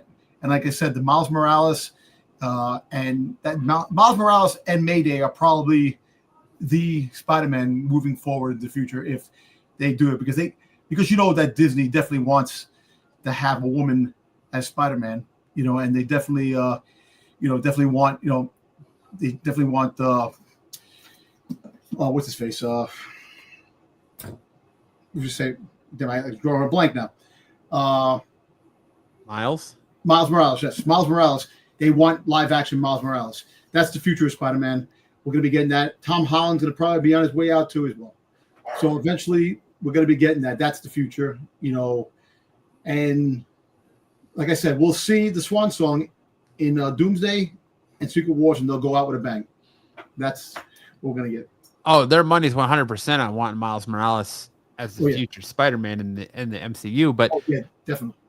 Mayday, I don't think so. I think they want to get more established. I think we see Spider-Gwen before we see Mayday Parker. Okay. Like that's just me. Like, Spider-Gwen will be introduced when we get the Miles Morales live action stuff. That's when we'll get to see Spider-Gwen. They won't just make it; they'll make it as she's part of that, and then spin that off. And that's what I wanted Oscar Isaac to play Miguel O'Hara, but he had to go and be shit ass Moon Knight instead. Well, he's not. Did he quit being Moon Knight? What I heard. He hasn't quit, but he's like, I'm not really interested in doing anything for Disney right now. Yeah. Yeah, Feige said they can't have Miles in the MCU until the Spider-Verse movies are finished. So once the third Spider-Verse movie is finished, then he's fair game to use in live action. So they asked them not to touch Miles until that movie's finished. So Yeah. I'm sure he will be in the MCU. Eventually. I think in the next couple of years we'll find out. Oh, I love these Dreadnought covers. At this cover, see Ben Oliver Dreadnought War Part 2. Torch, baby, Torch. Beautiful cover. Yo, listen, they're feeding me good, man. They're giving me the Dreadnoughts, man, and Zartan's coming soon. Damn, that panel in that book with all the Dreadnoughts, what the hell? All those, it's like Dreadnoughts you've never seen before. Which they're really making it a big thing. So the Dreadnoughts are definitely a huge thing in the Energon universe. I'm a happy man, and that means we're getting Zartan. Can't wait. But I do love these covers, man. These are awesome covers. Dom's crossing his fingers big time. Oh, yeah. No, come on, man. Listen. These covers are so cool. I had to get two of them. I had to get the, another Ripper, man. Come on. Yeah, you got to get these, man. It's got the Dom seal of approval. Oh, yeah. Once you have my seal of approval of that. Dom, got to get this cover. Hell yeah, man. Shit, I'm still working on the other cover, the Zorana freaking on the bike. Then we got the Superman Unlimited number 7, this cover E Nimit Malevia variant. I think that's cool, just like the Flash one. I really like that. Just the kryptonite coming out of him all over the place. Paws. All over his face, neck, and chest. It's good stuff. That's cool. And then, of course, we got Godzilla Destroys the Marvel Universe number 5, 1 in 50, Mark Brooks Virgin variant. Really well done. I always love they put Spider-Man like in the thick of things all the time. He is the number one Marvel guy. You know. He's got to be there. Listen, they got a Godzilla book coming out next year, the Infinity Godzilla Infinity with the Infinity Gauntlet, the friggin' these stories for Godzilla. Like, you know what the great thing is that IDW loaning out Godzilla, throughout the Marvel universe, the DC universe, and crossing them over with everything. 2025 has definitely been the year of Godzilla. Yeah. I'm still waiting for Godzilla versus the Transformers, man. I want to see that shit. You want to see Godzilla just cuck Optimus Prime, huh? No, I want to see Godzilla fucking goddamn fight with the Transformers and G.I. Joe. That'd be a nice freaking goddamn crossover. And then the Ninja Turtles in there just for good measure. Hey, they've already got the Ninja Turtles versus Godzilla. Coming soon. No, it can't. First issue came out. First issue came out this week. You got it? There you go. Oh, nice. I haven't read it yet, but first issue came out this week. Did you finally read the Transformers? Don't get your thumbprints all over that book, Matt. Hey, my book is always bagged and boarded. Don't get your nasty thumbprints all over it. I'll lick this fucking book, all right? I'll lick it. There you go. I'll wipe my ass with that book. Kiss it. Watcher says, I don't think MCU will fully ditch the multiverse. They have to have it in order to do Age of Apocalypse. Also, Spider-Man Noir will still be going. Yeah, but Spider-Man Noir is I think it's an Amazon Prime product. Yes. And I don't think it's going to play into the MCU. They have no point, and they have no plans for it as of now, as far as I'm aware, for the MCU. I think they can do Age of Apocalypse without continuing the multiverse saga. Because Age of Apocalypse is more time based than anything. So I don't know. I guess it all kind of depends on how they end things with Secret Wars. Hey, Dungeon. Mike Tyson's not going to play Apocalypse. They have The Rock. Dwayne The Rock Johnson's already pegged to play Apocalypse. That's what they want. But he ain't big anymore. He went the way of Batista and thinned out. Like, you want your Apocalypse. Listen, you got CGI, AGI, freaking goddamn high GI. You got to be freaking goddamn. You don't need all that. He can just eat more food. Exactly. He can go back on his roid regimen. He can take the freaking shots, man. The juice.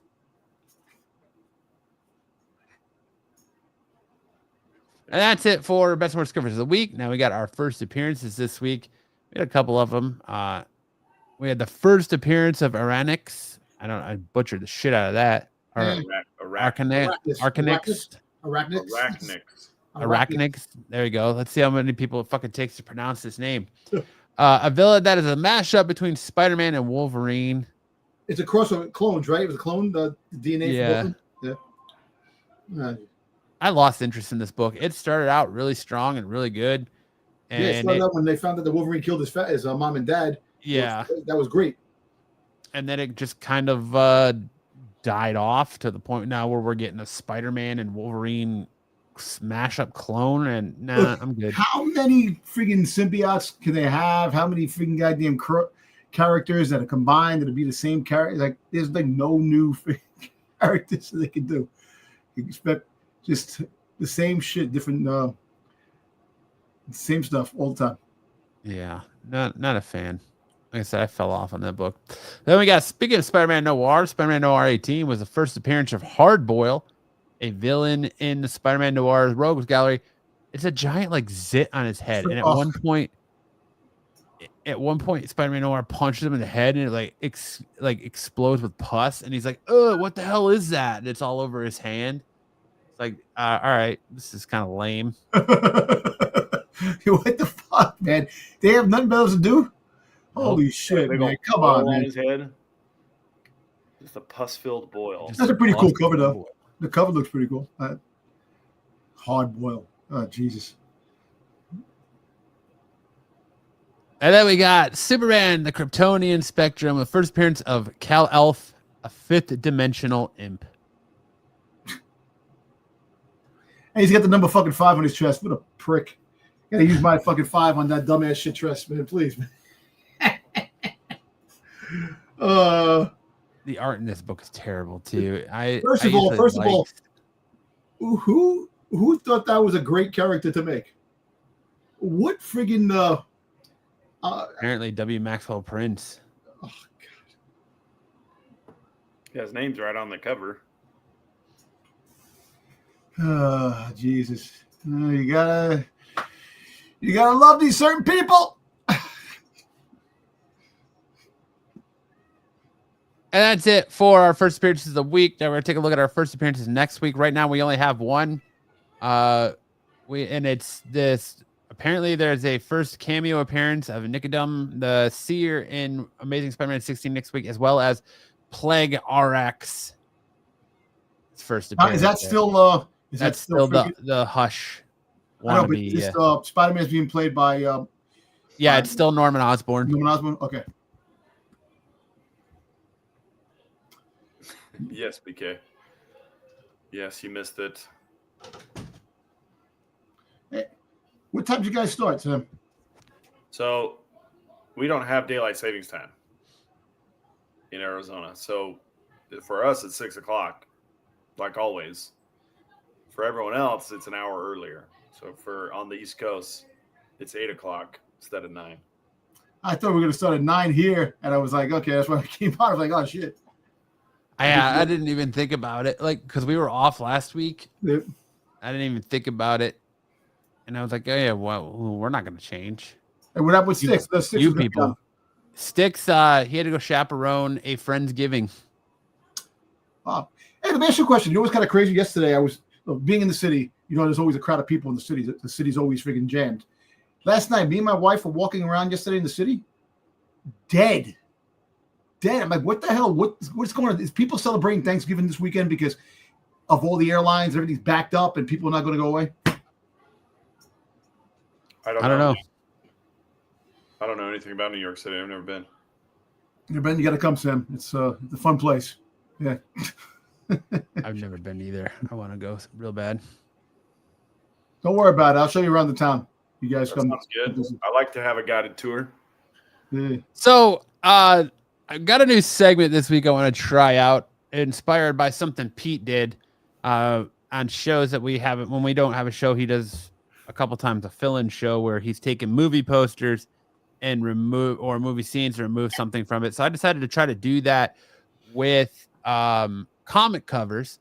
So we got some comic covers here, and I'm going to ask the chat in the panel here to tell me what is missing or who is missing in those covers. Dungeon Kyle is doing really good. He is just trying to find a setup that works for him with his back, because his back's still not completely healed, and a chair that works for him. And we're going to probably eventually, hopefully, see much more Kyle moving forward as he's trying to make his comeback. Cool. Rerun the anime segment for me. You missed a good one. You had to be here, BK. Just go back. You can watch this live later. Just go back. All right. So first up, this is our first cover. Can anyone tell me what is missing from this cover? The eyes. Or who is missing from this cover? Oh, Batman? well. I don't know. Is this a pretty famous cover?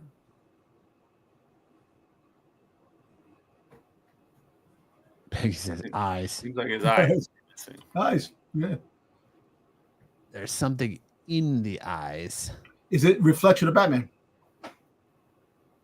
Mr. Eyeball, mustache, eyes. All right. Dom's kind of got it. It's a reflection of Batman and Robin in the glasses. Oh, okay. There you go. Nice. Okay. Yeah. Who is missing from this cover? Let's say Logan is dead. Is that what she's saying? Dead. Oh, Logan is dead. Is she smacking Jean Grey? She's not smacking Jean Grey. Deadpool? Yeah, there you go, Dom. He's Oh. smacking Deadpool. Okay, there you go. Ed said the anime segment was too long the first time. All right, who's missing out of this cover? Is it the T-Rex? It's not the T-Rex. No.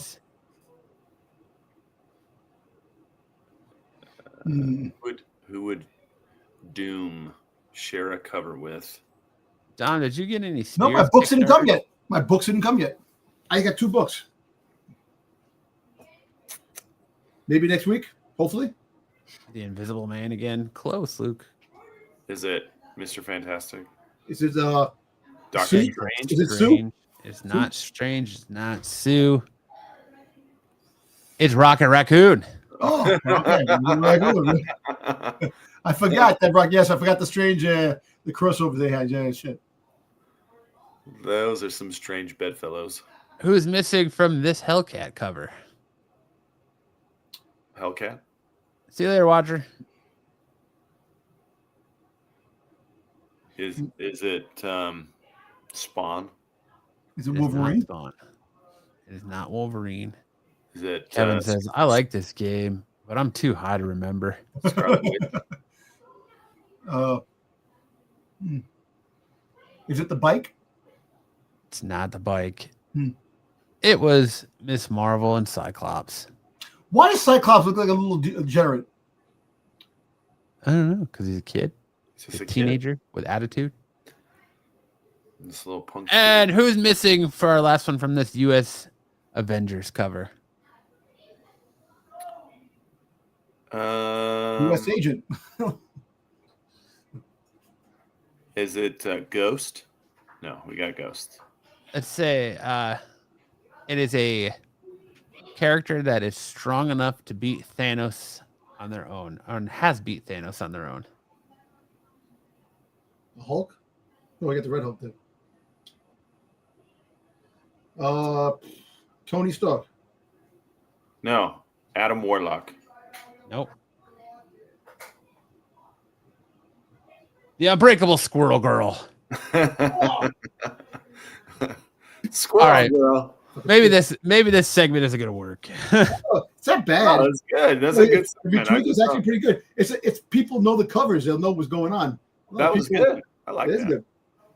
All right, now it's that time of the show for Ed's favorite part. It's which song did Sam rap better? And Sam's actually going back to rapping this week, and we got some classics this week. Nice. Sam says It's 90s perform. November. 90s November. So we're hitting Notorious B.I.G. and Snoop D.O.G.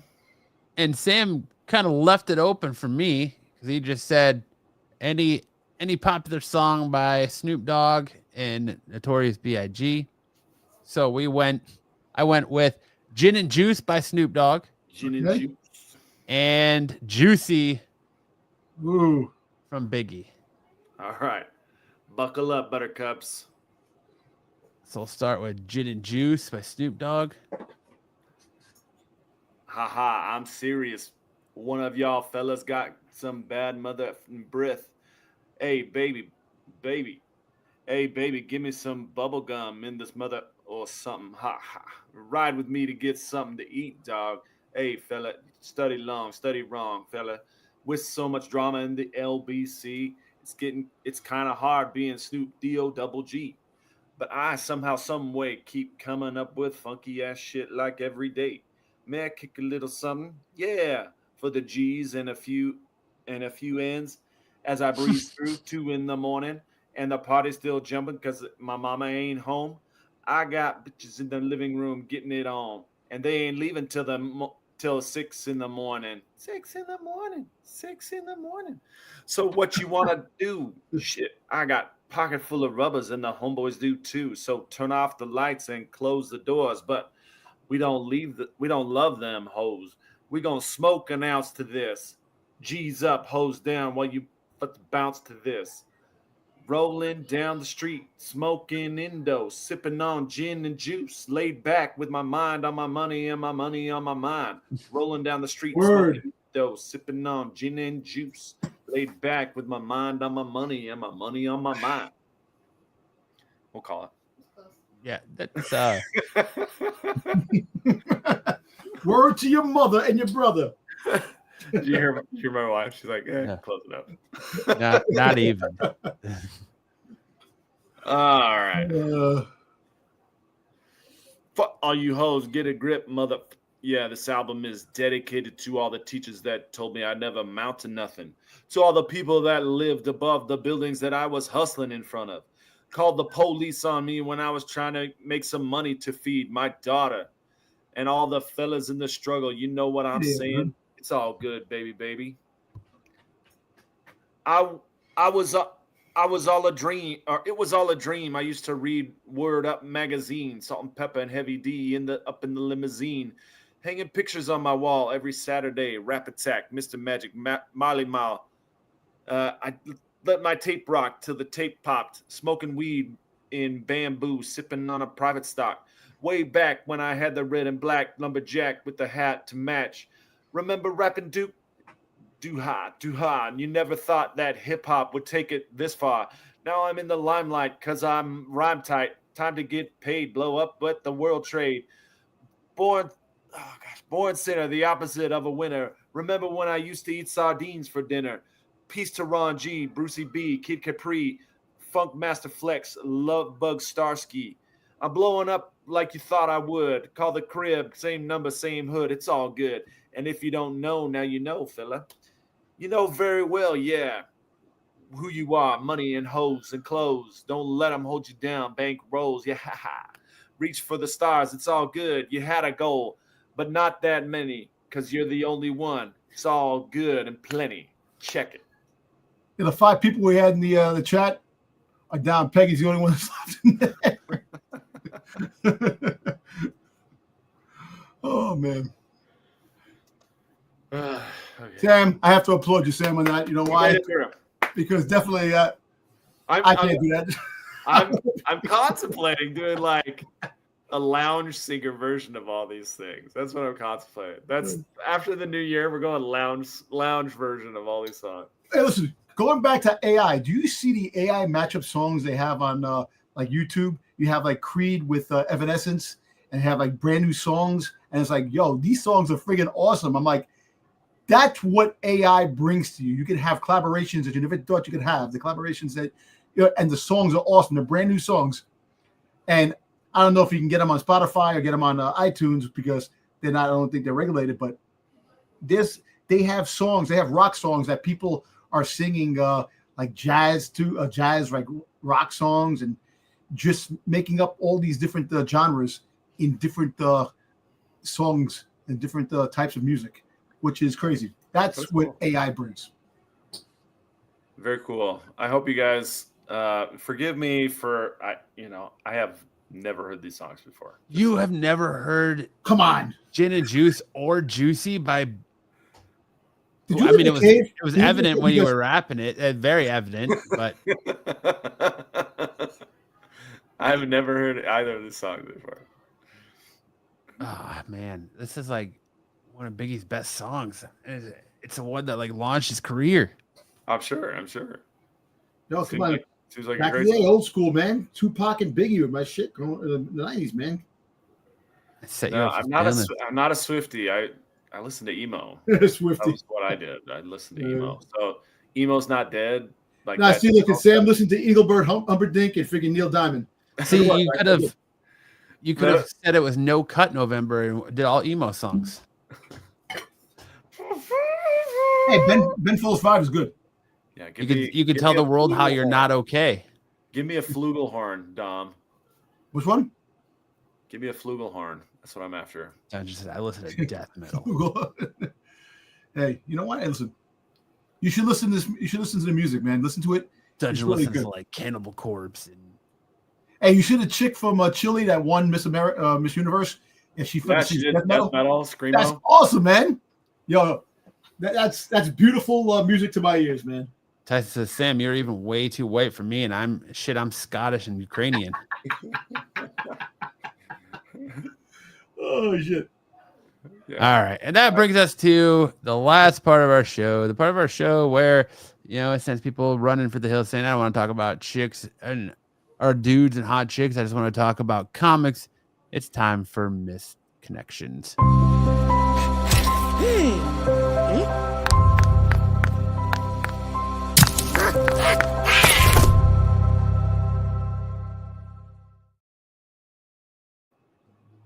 All right, Sam, you ready? I'm ready.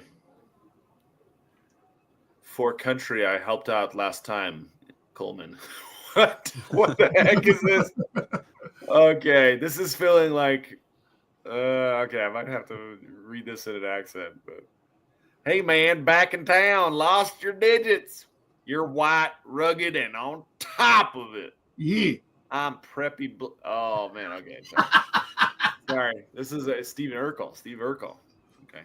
Hey man, back in town, lost your digits. You're white, rugged, and on top of it, I'm preppy black sub boy, a sucker for all things country, tradie, necky. If you and your rebel buds see this, hit me up, bro. Got any cheese? Maybe meet me up at my motel. Oh shit. I like how preppy black Subboy Subboy. automatically triggered Steve Urkel in your head. Damn. Got any cheese? Any cheating I do not.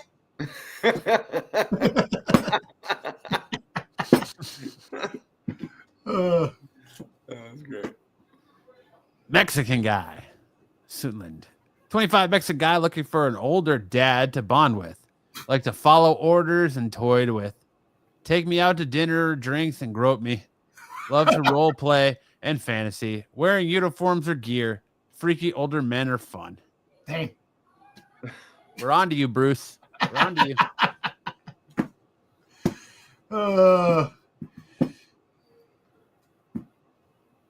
You're up, Tom. Looking for head. Hello, ladies. If you like giving head, send me an email. We can work something out. Please put head in the subject so I know it's not a scam. I will not waste your time. Only looking for 15 to 20 minutes. Thanks, and I hope I hear from you soon. He just Some wants, head, baby. he just wants what he wants, man. He's not looking for a relationship. He's just not going wants to some waste head. your time. He's not Hey. going to waste your time. And there's women out there Money's on that the definitely do counter. that. There are women out there that definitely go for that. He just wants the dome and gome. They want to polish the knob. My wife just goes ill.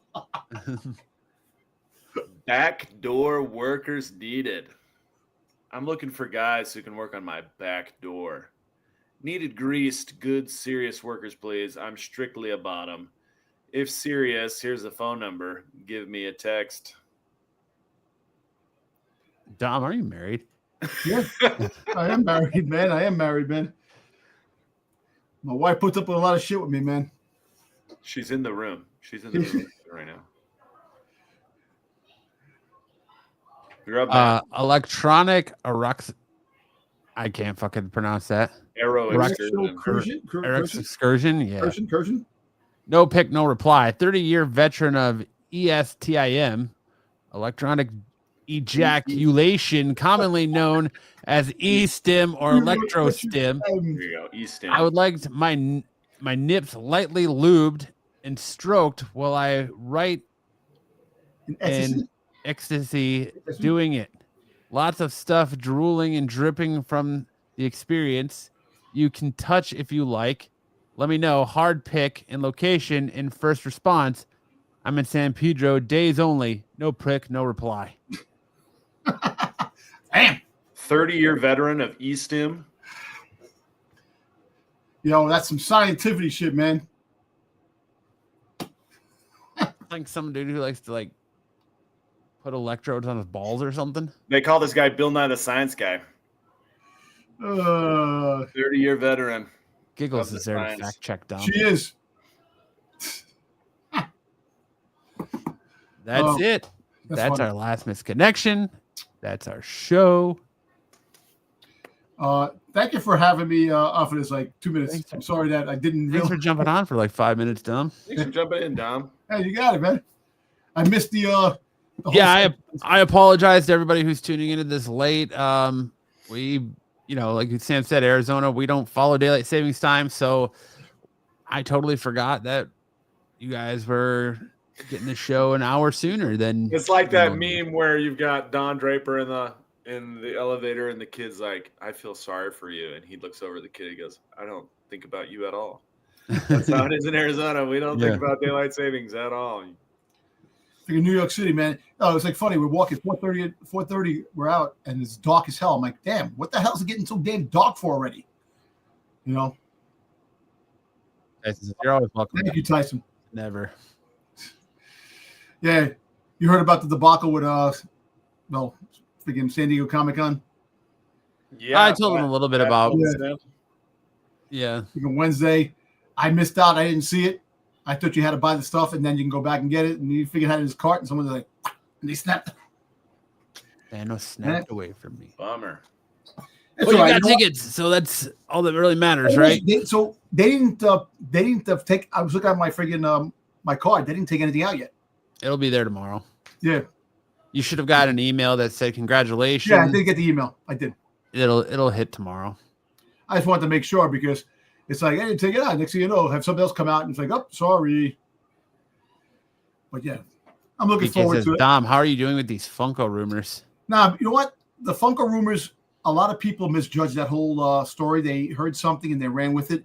You have to read the whole article before you actually judge it by reading a thumbnail or something like that because, yes, they have issues? Yes, they do have issues. Like every other company out there has issues. Hold on.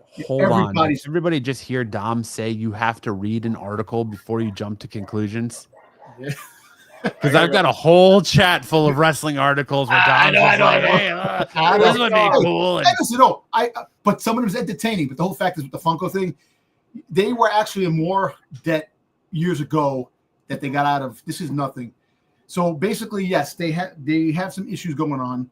They have a lot of changes. They're going to be dropping a lot of things, cutting corners on some stuff. Still putting out some limited edition pieces, new ideas, new stuff. They're going to have influencers do a lot of their Instagram and YouTube and stuff like that to promote the stuff, and they're going to be doing a lot of stuff. And look, if you see some of the stuff that's coming out Funko wise, they got a new Star Wars ones that are coming out. They got a Darth Maul, Boba Fett, and Stormtrooper Samurai Funko Pops that look friggin' awesome that are coming out. So look, Funko's been dead 10 years ago. They've been saying that for the longest time, but like I said, every company is suffering. Hasbro, Mattel, everything. The tariffs are really killing a lot of the imports and stuff coming in because it's just too much, and they can't get the stuff from overseas that people that make the toys. And I say so.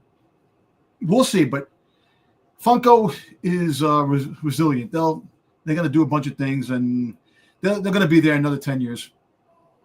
Knock on wood. We'll still have Funko.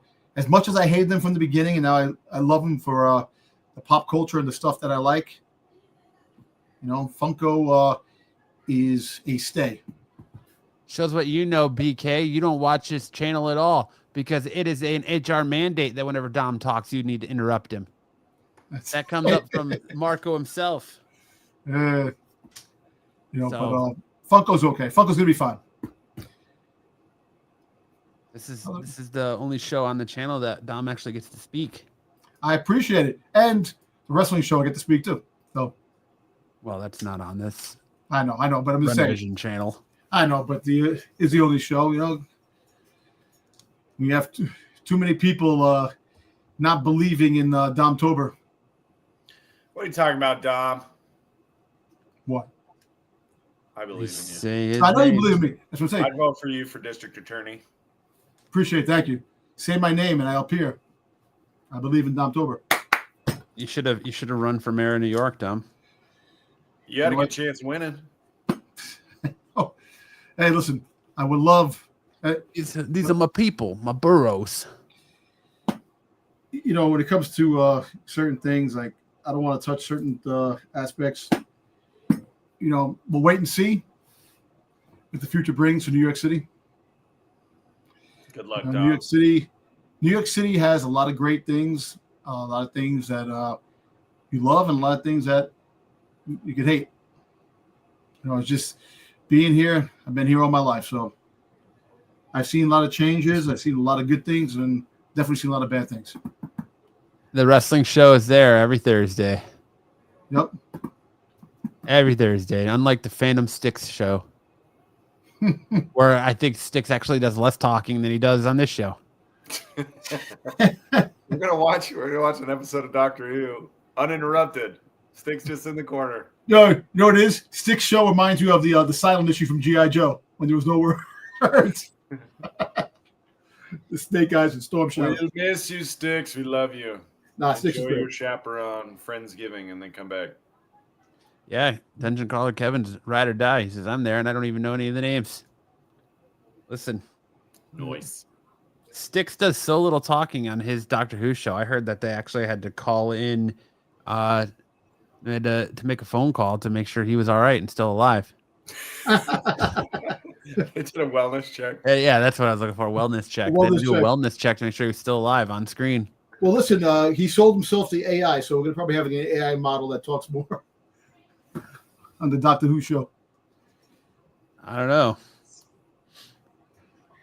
You give a guy a topic he should be very knowledgeable about, and he's even quieter than any other time. Well, you know what it is? Sticks knows a lot of things. It's just that he's not that person, to be a very talkative person. He says what he needs to talk about, and that's it. Old Twilight Zone. Should do the old Twilight Zone. That'd be awesome. The old Twilight Zone. I like the old Twilight Zone. AI will replace Sticks in his Doctor Who show. Yeah, right. Tyson's icon's throwing me off because every time he types, I think it's Sam in the chat just because of his icon. Yeah.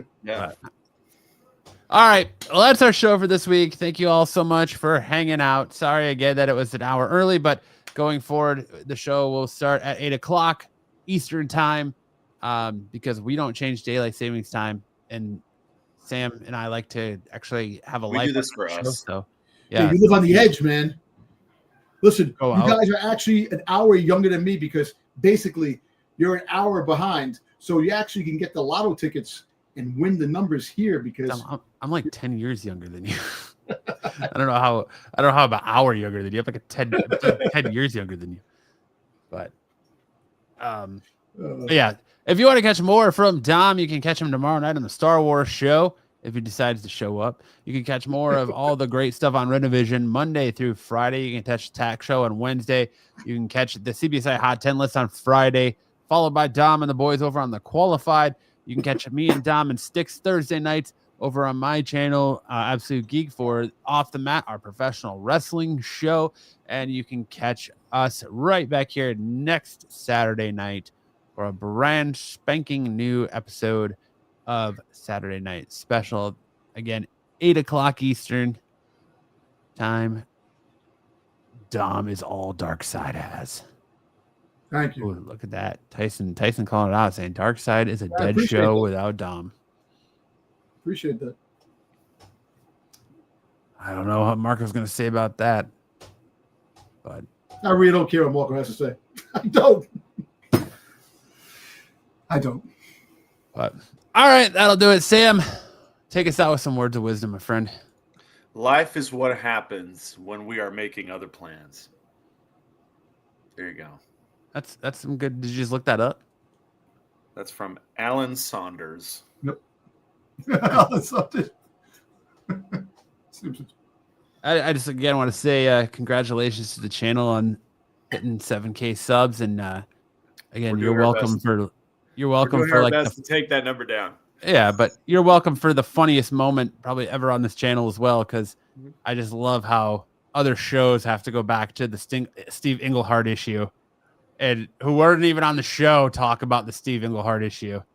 It's funny. It's funny listening to Marco and Bruce try to talk about the Steve Englehart Well, you know, it's funny. situation. It's even outside. I think there's YouTube channels out there that actually run that too. So basically, it's legendary. Fantastic. Are you for real? So dumb. No. We live in infamy.